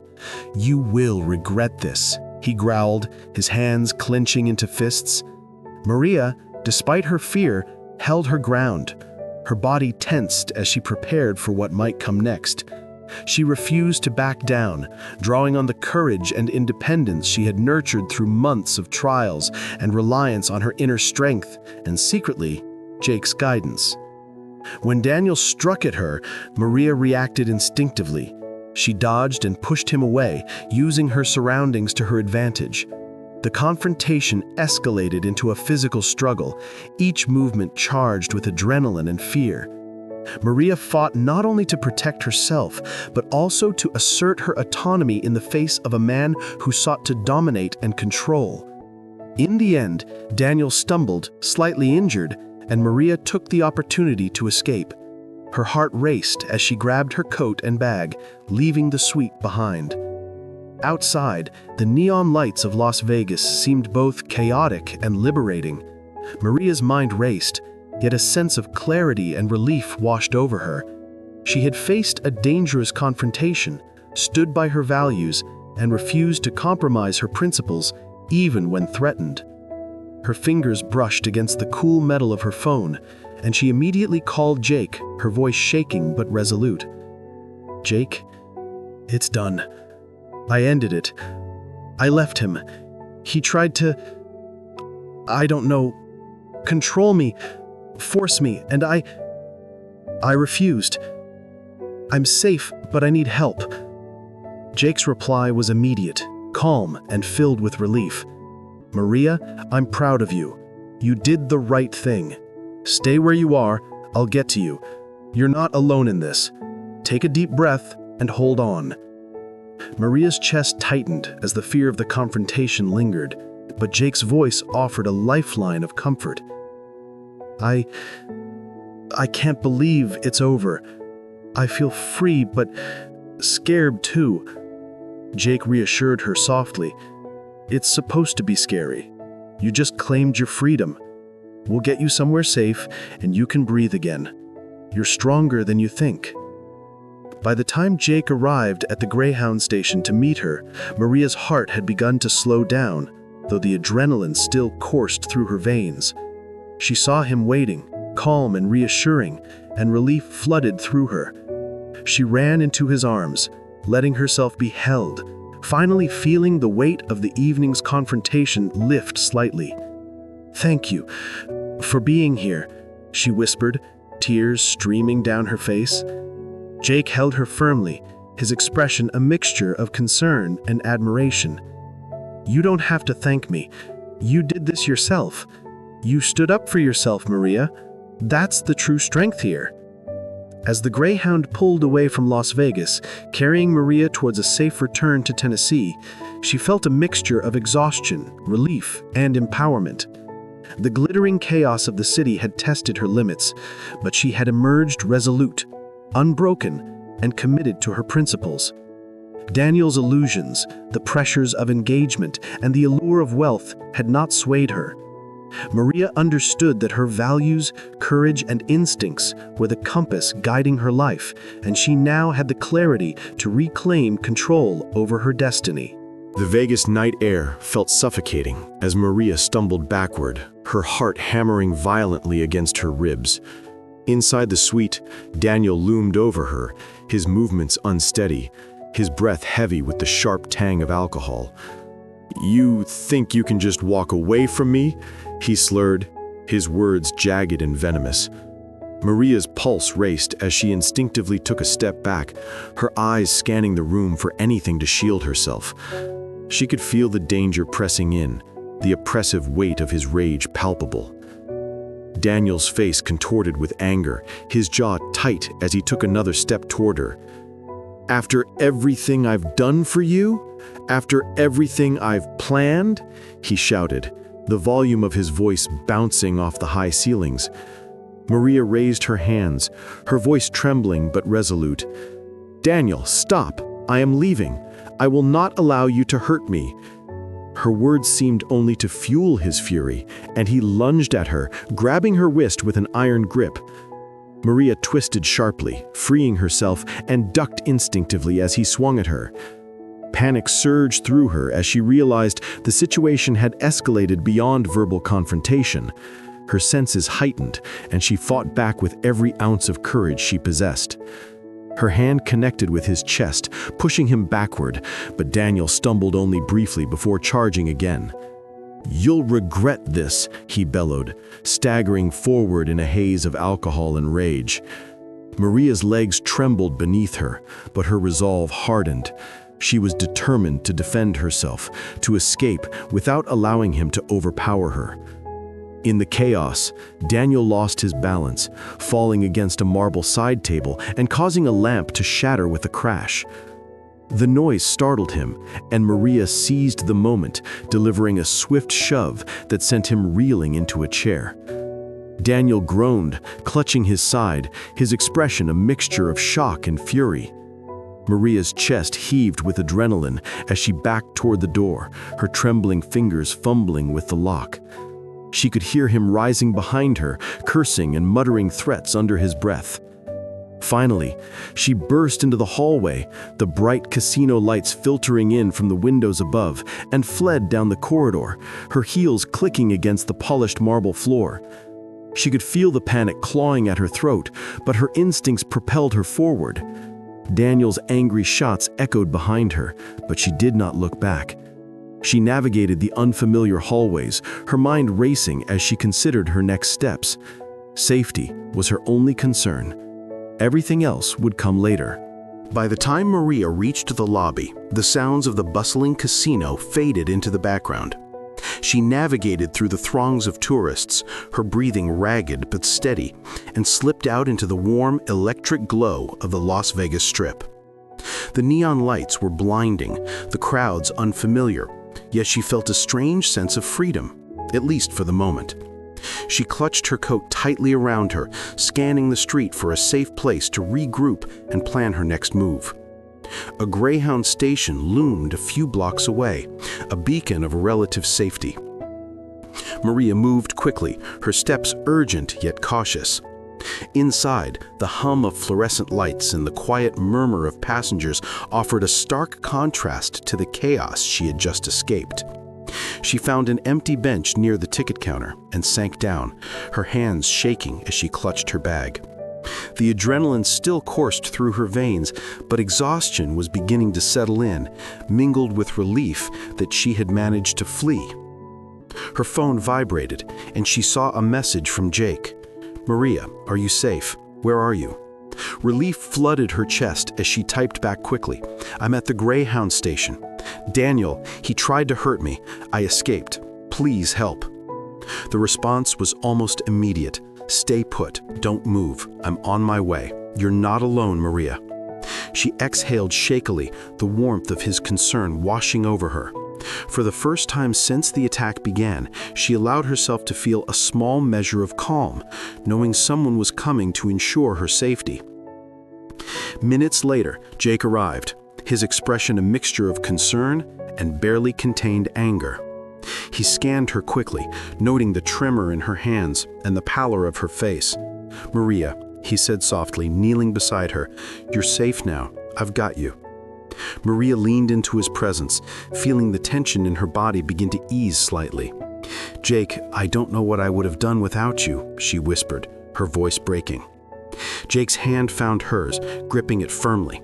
"You don't have to think about that. I'm here, and I won't leave you alone. We're getting out of here, and you're going home." As they spoke, Maria recounted the events of the night, her words a mixture of fear and outrage. "He was so angry, Jake, drunk and out of control.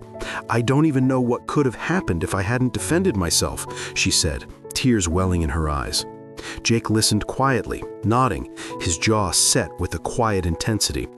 "You did what you had to do, Maria. You protected yourself. That's all that matters. You were brave, and you didn't let him win." With the help of the Greyhound staff, Jake arranged for Maria's safe travel back to Tennessee. They secured her a ticket on the next available bus, and he helped her settle into a seat, offering reassuring words the entire time. "It's going to be okay," he said gently. "You're going home, and you'll be safe with your family. No one will hurt you there, I promise." Maria nodded, her hand clutching his tightly as the bus pulled out into the neon-lit streets of Las Vegas, leaving the chaos behind. As the city receded in the rear-view mirror, Maria allowed herself to finally breathe, a sense of relief mingled with lingering fear. The ordeal had shaken her, but it had also strengthened her resolve. She had faced Daniel's violence and survived, asserting her independence and courage in the face of danger. Jake's unwavering support reminded her that she was not alone, and that trust, care, and protection could exist even amidst turmoil. During the long ride back to Tennessee, Maria reflected on the events of the night. The betrayal, the assault, and the chaos had revealed truths about Daniel she could no longer ignore. At the same time, she felt the weight of gratitude and affection for Jake, who had consistently guided and protected her without expectation. She realized that her safety, values, and emotional well-being were paramount, and that courage often meant confronting danger, asserting boundaries, and refusing to compromise one's integrity. As dawn broke over the Tennessee landscape, Maria's eyes softened, and a small smile touched her lips. She had survived the night's violence, escaped the clutches of someone who sought to dominate her, and was on her way home to safety. Jake sat beside her, vigilant and supportive, a silent guardian in the quiet morning.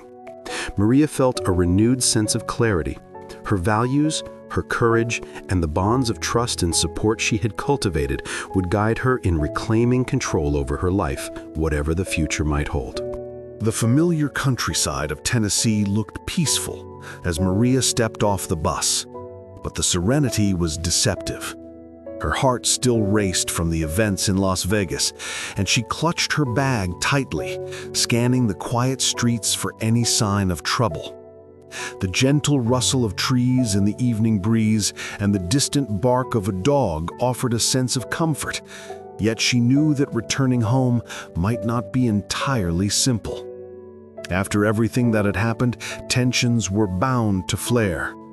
As she approached the farmhouse, she noticed her father, Harrison, pacing near the porch, His broad shoulders were tense, his expression darkened with worry and suspicion. The moment he saw her, his eyes narrowed, and he stormed toward her. "Maria, where have you been?" he demanded, his voice booming across the yard. Maria flinched at his tone, startled by the intensity of his reaction. "Father, I'm back from Chicago," she began cautiously. "It's over. I came back home." Harrison's eyes darted past her, catching sight of Jake, who had arrived in the car to help her with her luggage. Harrison's gaze sharpened, his suspicion instantly fixating on Jake. "And who is this?" he demanded, pointing at Jake, his tone accusatory. Maria stepped in front of him, her voice firm but anxious. "Father, this is Jake. He came to ensure I returned safely, that's all." Harrison's expression darkened further, and he took a step toward them, his voice rising. "Safe? You two ran off together, didn't you? I knew it. All this time you've been hiding from me." Jake raised his hands in a placating gesture. "Sir, please, you've got it all wrong. I came only to help Maria. There's nothing improper here."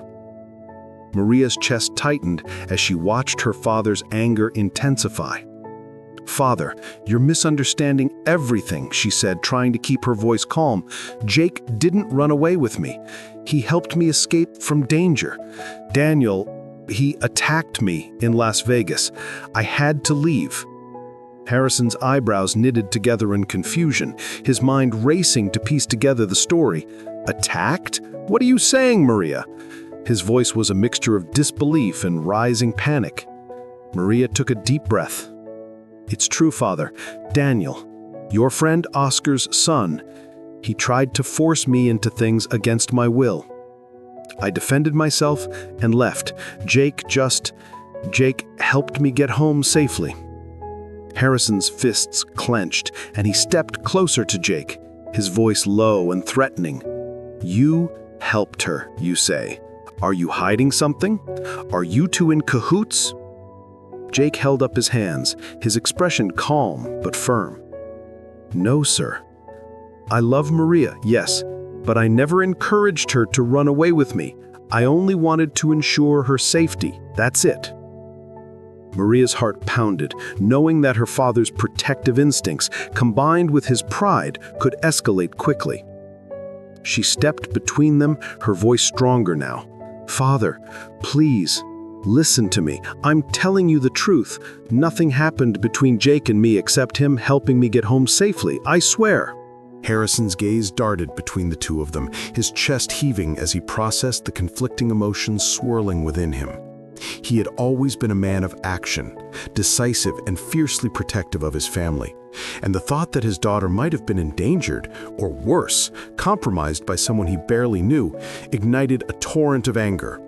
"Maria, you're hiding something from me," he shouted. "I raised you better than this. You don't run off with a man behind my back."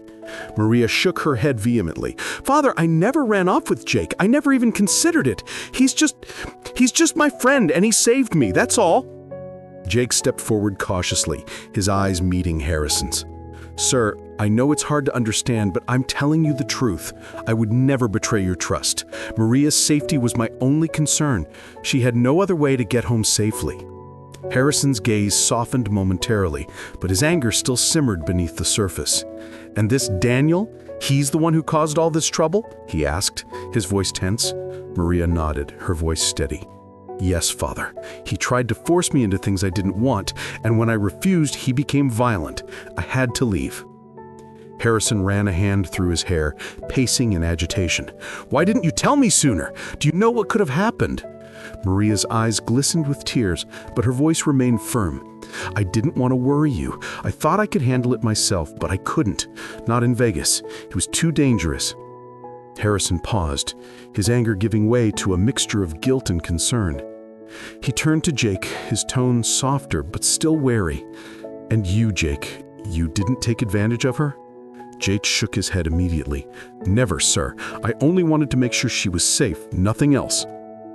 The tension in the air began to shift, though unease still lingered.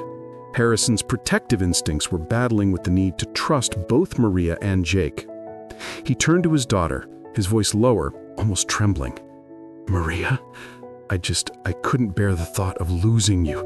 I thought you'd left with him willingly."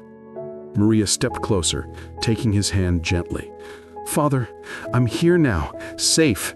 That's all that matters. Jake helped me, but there's nothing between us except friendship." Harrison exhaled slowly, his shoulders sagging as he finally let some of the tension drain from his body. I overreacted," he admitted, his voice heavy with emotion. "It's just, I've always been so worried about protecting you, and when you came back like this, I didn't know what to think." Maria smiled softly, relief washing over her. "I understand, Father. You love me, and I know that. But I promise, nothing happened between Jake and me. He was only helping me. Please, trust me." Jake watched the exchange quietly, a sense of relief spreading through him as Harrison's demeanor softened. He spoke carefully, respectful but firm. "Mr. Carter, I know it's hard to believe, but everything Maria said is true.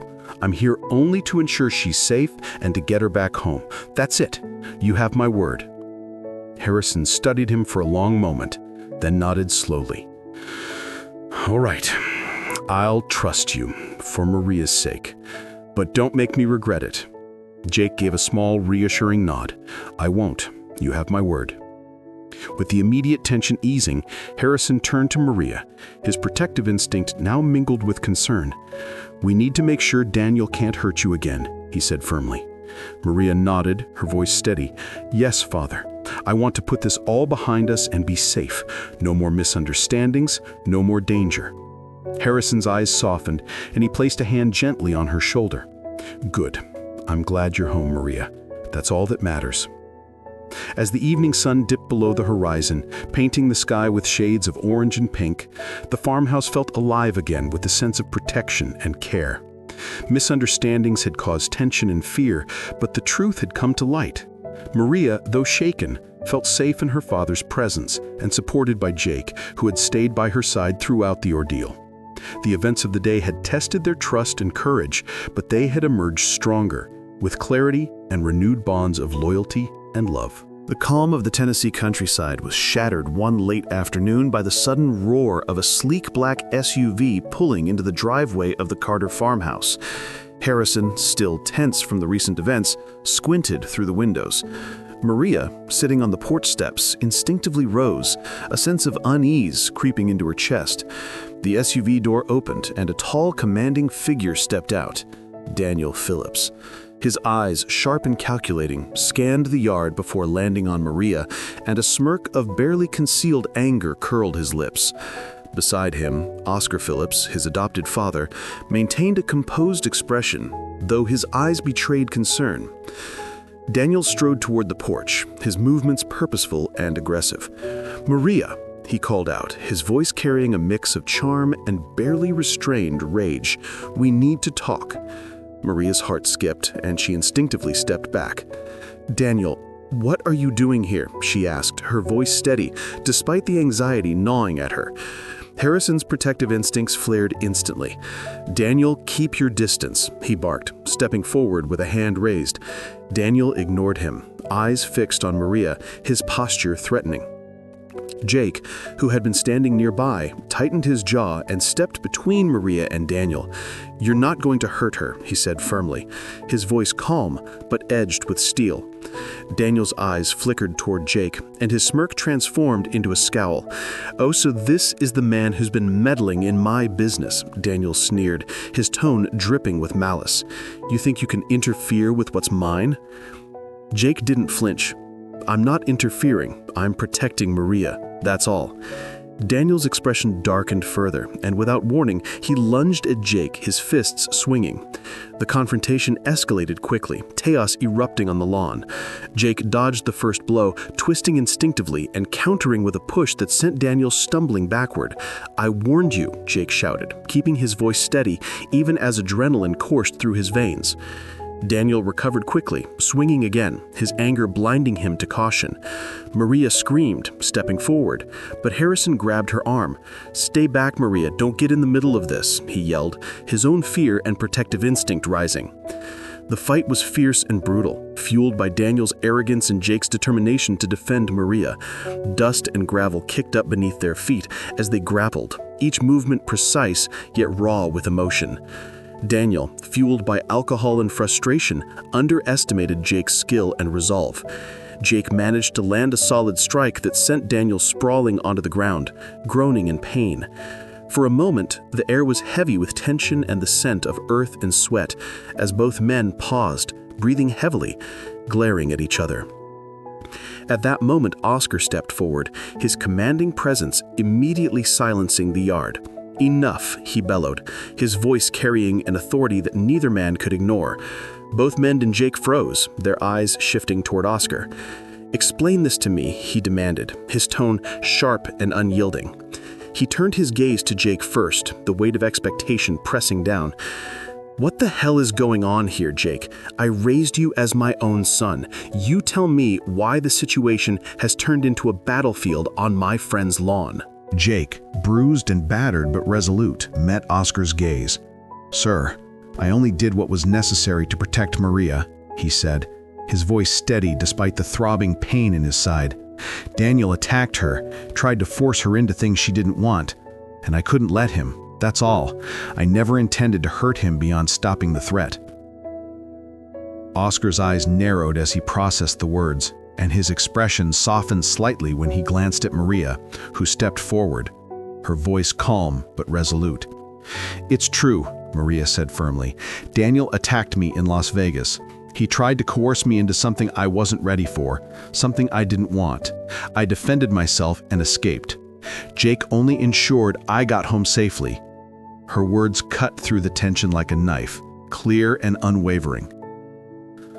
Oscar's jaw clenched, his gaze shifting from Maria to Daniel, who was slowly rising from the ground, nursing his wounds, his anger still evident, but mixed with a dawning realization of the gravity of the situation. Daniel's face flushed with humiliation and rage. You're all against me?" he shouted, his voice cracking with frustration.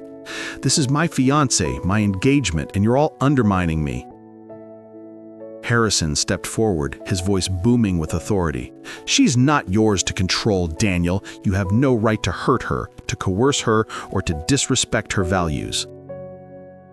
The words landed heavily, and Daniel's smirk faltered, replaced by the stark awareness of the consequences of his actions.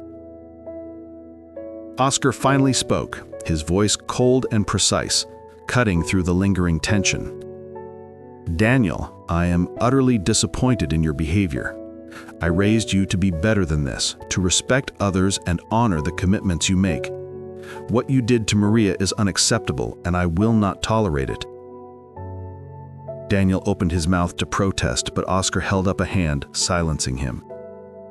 "I want the truth from Jake and Maria, and then we will decide how to proceed.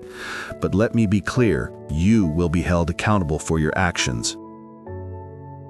Jake, still standing between Daniel and Maria, straightened despite the pain in his body. "Sir, Maria has already explained everything," he said quietly. "I only acted to protect her. That's the truth. Nothing more, nothing less." Oscar's gaze softened slightly at Jake's sincerity. "I believe you, Jake, but your actions have consequences. You defended yourself and her, and I understand that. Now we must handle this situation with clarity and fairness." Daniel's face burned with shame and frustration, but Oscar's tone left no room for argument. "You have humiliated yourself, Daniel," Oscar said, his eyes flashing with authority. "You will return to Chicago immediately, and the engagement is off. Maria is not to be pressured or harmed again. And as for you, Jake, I raised you with trust, and you acted honorably. Maria's safety comes first, and I am proud of you for protecting her." Daniel's shoulders slumped, the reality of his actions finally sinking in, while Harrison stepped closer to Maria, placing a protective hand on her shoulder. Maria exhaled, relief mingling with lingering fear and exhaustion. She felt the tension drain from her body, replaced by a sense of clarity and justice. Daniel's threat had been neutralized, and with Oscar's intervention, she was safe. Jake, despite his injuries, offered a reassuring smile. "See, Maria, it's over now. You're safe, and that's what matters." Maria smiled weakly, gratitude and affection mixing with relief. "Thank you, Jake, for everything. I couldn't have done it without you." As the sun dipped below the Tennessee horizon, painting with farmhouse and surrounding fields in golden hues, the chaos of the day gave way to resolution. The confrontation had been intense, frightening, and exhausting, but truth and justice had prevailed. Maria, Harrison, and Jake stood together, strengthened by the ordeal, while Daniel and Oscar prepared to depart, the weight of accountability heavy on Daniel's shoulders.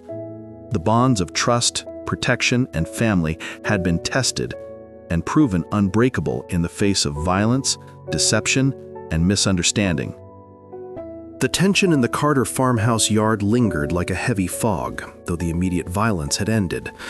Daniel sat on the porch steps, nursing his pride and a growing sense of humiliation, while Harrison and Maria stood close by, wary but relieved. Jake, despite the bruises and soreness from the earlier fight, stepped forward, his gaze steady and unwavering. "Sir," he said, addressing Oscar, who had remained silent but watchful, "I need to make one thing clear. I did everything for Maria's safety, nothing more, nothing less." Oscar's eyes narrowed, studying Jake carefully. "I raised you, Jake.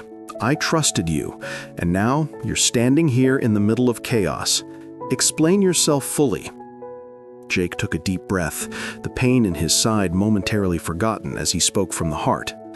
"I have loved Maria for a long time," he admitted quietly, his voice firm. "But I did not act on that love to deceive or manipulate. I only acted to protect her from Daniel. That is the truth." His gaze shifted to Maria, who met his eyes and nodded in support. Maria stepped forward, her own voice calm but resolute. "Oscar, he's telling the truth. Jake has always cared for me, yes, but never in a way that disrespected my choices. He was there when I needed protection, not romance. And now I need to tell you what Daniel did." She lifted the sleeve of her blouse to reveal the dark bruises on her arm and wrist, evidence of the assault she had endured. The sight caused a collective gasp, Daniel's eyes widening with a mixture of shame and fear, while Harrison's protective instinct flared anew. Oscar's jaw tightened as he studied the marks on Maria's arm. His hand clenched into a fist, the mix of anger and humiliation evident in his posture. "Daniel," he barked, his voice like thunder, reverberating across the yard, "look at what you've done. You've attacked a young woman, someone I trusted, someone I hoped to welcome into my family. You've betrayed that trust completely." Daniel shifted uncomfortably, his anger now mixed with the bitter sting of recognition. There would be no excuse that could absolve him this time. Maria took a deep breath, the adrenaline from the confrontation finally ebbing, leaving a sense of exhaustion mingled with relief. "Oscar, I want you to see that this isn't about misunderstanding. It's about honesty. Jake only acted to protect me, and I had no other choice but to defend myself against Daniel. That's the full story." Her words, calm yet unwavering, seemed to anchor the scattered emotions in the yard. Harrison stepped closer to Maria, his hand gently resting on her shoulder, offering silent support. Oscar's gaze shifted between Daniel and Jake, measuring both with careful scrutiny. The humiliation he felt as Daniel's adopted father was palpable, but so was his pride in Jake's integrity. He spoke slowly, each word deliberate, his authority undeniable. "Daniel, you have disgraced yourself in every way imaginable. Not only have you assaulted Maria, but you've disrespected the values I hoped to instill in you. There will be no engagement. You are to return to Chicago immediately, and your behavior will be addressed at home. You are not to contact Maria again." Daniel's face flushed, a combination of anger, embarrassment, and bitter realization washing over him. "You can't do this," he shouted, rising unsteadily to his feet. "Maria!" Maria raised a hand, cutting him off. "No, Daniel, it's over. What you've done has shown me exactly who you are. I trusted you, and you broke that trust. I will not be part of a relationship that disregards my values, my safety, or my dignity." Harrison's eyes blazed with pride and protectiveness, his voice firm. "Good. That's exactly right, Maria. No one hurts you, Daniel. Not ever again." Jake, still recovering from the fight, looked down at the bruises Daniel had sustained and shook his head. "I didn't want it to get physical," he said quietly. "I only wanted to stop him from hurting Maria further. That's all." Oscar, his stern gaze softened by the truth, turned to Jake, his tone firm yet affectionate. "I raised you to protect what is right. You acted with honor, courage, and integrity. You've made me proud, Jake. Now, let's make sure Maria is safe and respected from here on out." Maria felt a wave of gratitude wash over her as she looked at Jake. He had stood by her through danger, confusion, and fear, always prioritizing her safety and well-being. "Thank you, Jake," she whispered, her voice trembling with emotion. "I don't know what I would have done without you. You didn't just protect me physically. You kept me grounded, safe and calm when I needed it most." Jake gave a small, reassuring smile, his own exhaustion evident, but overshadowed by relief. "I told you I'd always be there. I meant it, Maria." Harrison, who had been watching silently, finally spoke, his voice heavy with emotion. "Daniel thought he could intimidate my daughter, that he could force her into something against her will, and yet it was Jake who stood up for her, who respected her values and her strength. I see now that she's safe with people who truly care." Oscar placed a hand on Harrison's shoulder, nodding in agreement. "Exactly. It's not about power, wealth, or status. It's about integrity, respect, and love that is genuine. Jake has shown all of these qualities. Daniel has shown none." Daniel, his pride utterly shattered, looked down at the ground, unable to meet anyone's gaze. I didn't mean for it to go this far," he mumbled, though the words rang hollow. Oscar's eyes bored into him, the weight of disappointment and authority undeniable. "Intentions mean nothing when actions are harmful. You endangered someone who trusted you and tried to manipulate her. That cannot and will not be forgiven. You leave now." Daniel slumped, defeated, as Harrison guided Maria and Jake toward the porch steps. Maria turned to Jake, her eyes shining with gratitude and relief. "It feels like a nightmare finally ended," she said softly. "I'm still shaken, but I know I'm safe, and I know I can trust you completely." Jake nodded, his hand brushing hers gently. "We made it through, Maria. You're safe, and nothing can change that, I promise." Harrison joined them, placing a protective hand over Maria's shoulder. "You've shown incredible courage, Maria, and you've chosen wisely in trusting someone like Jake." Oscar, standing slightly apart, watched the family dynamic with a sense of pride and satisfaction. He had witnessed the chaos, the confrontation, and the truth revealed. "Maria," he said finally, his voice firm yet kind, "you have my blessing now and always. You are strong, smart, and courageous. And Jake, I see that you have the qualities I hope to instill in you. You are worthy of this trust and responsibility." Maria and Jake exchanged a glance, a mixture of relief, affection, and hope, passing silently between them. As the sun began to dip below the horizon, casting golden light across the farmhouse and fields, a sense of calm and resolution settled over everyone. The confrontation, the misunderstanding, and the danger had all been addressed. Truth had prevailed, justice had been served, and Maria was safe in the hands of those who genuinely cared for her well-being. The day's chaos tested courage, loyalty, and love. But in the end, it had revealed the values that truly mattered. The Tennessee morning was crisp and calm, a stark contrast to the chaos of the previous days. The farmhouse seemed almost serene, bathed in the gentle light of the rising sun. Maria stepped out onto the porch, her bag beside her, taking a deep breath of the fresh country air. The weight of recent events had been heavy, but now a sense of relief and anticipation coursed through her. Today marked a turning point, not just in her life, but in the lives of those she cared about most.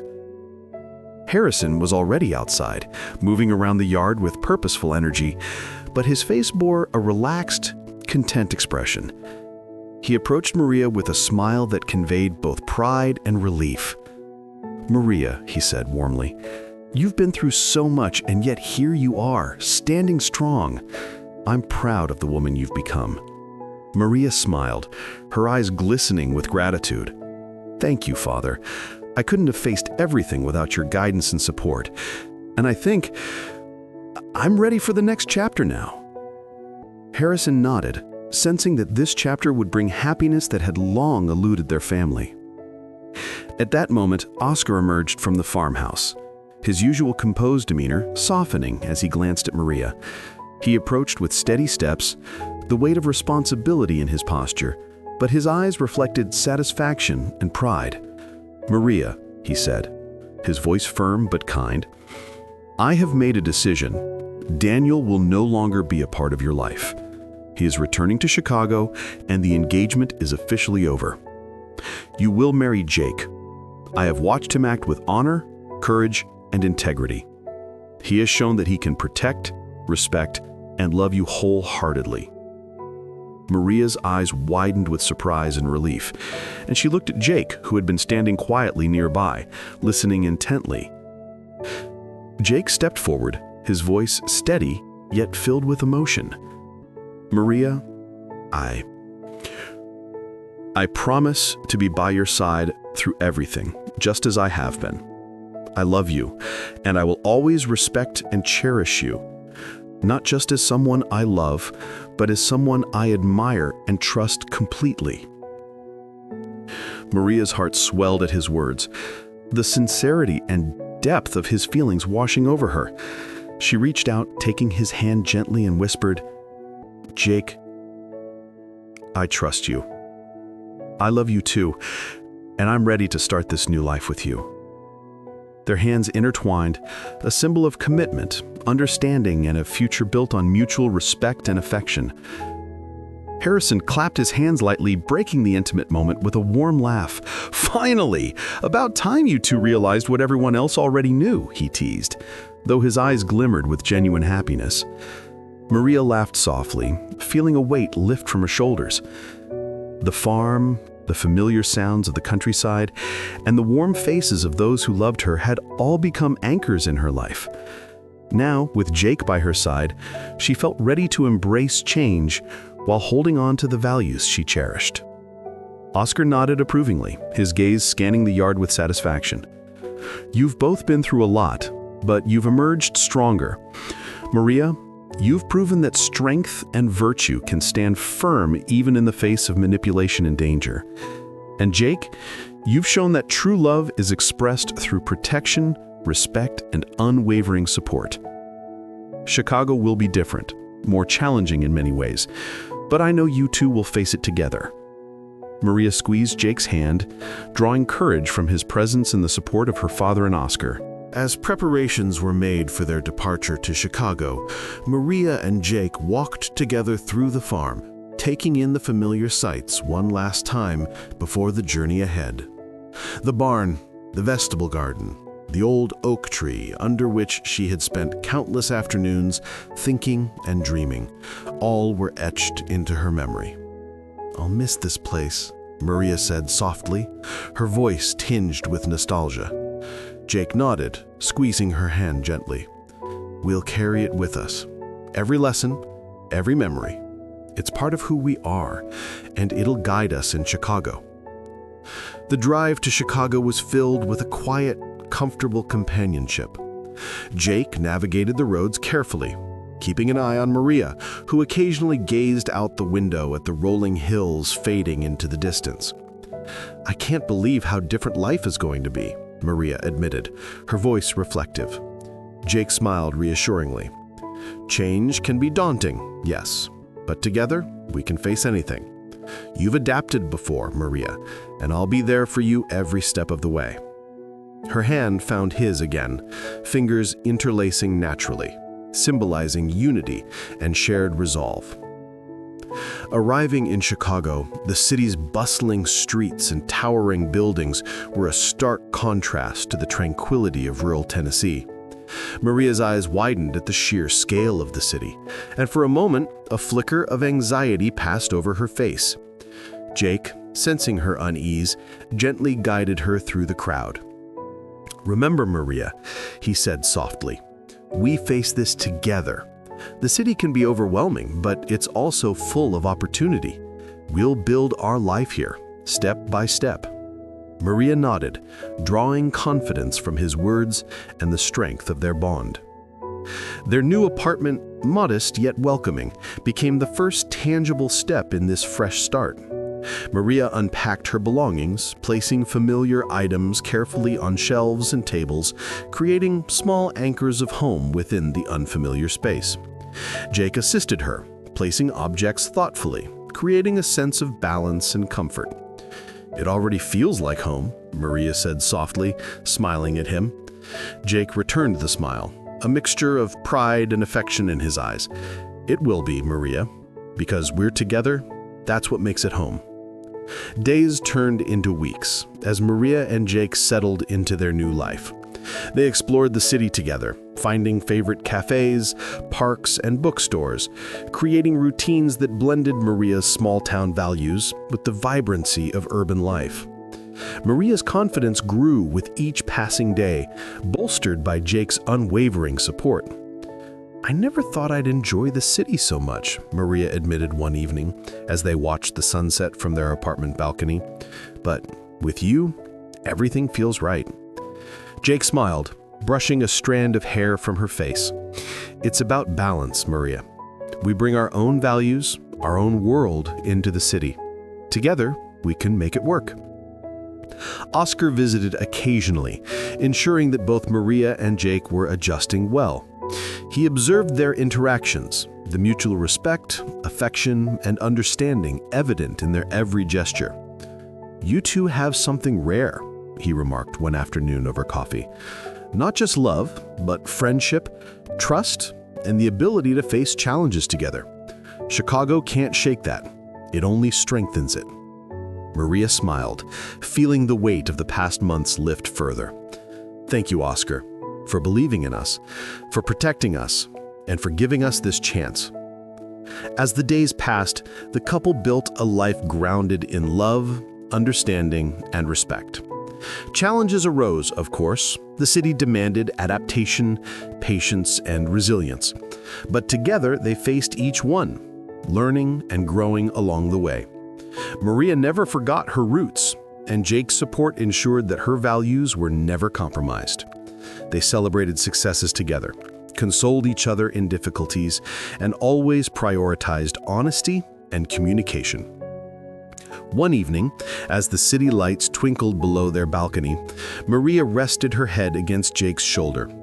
"I never imagined life could be this full," she whispered. Jake wrapped an arm around her, holding her close. "It's full because we built it together. We faced darkness, confusion, and fear. And now we're here, stronger, happier, and united. This is just the beginning, Maria. Our new beginning." She smiled, closing her eyes, feeling safe and cherished. And for the first time in months, she allowed herself to breathe fully, knowing that love, respect, and true happiness had finally found her.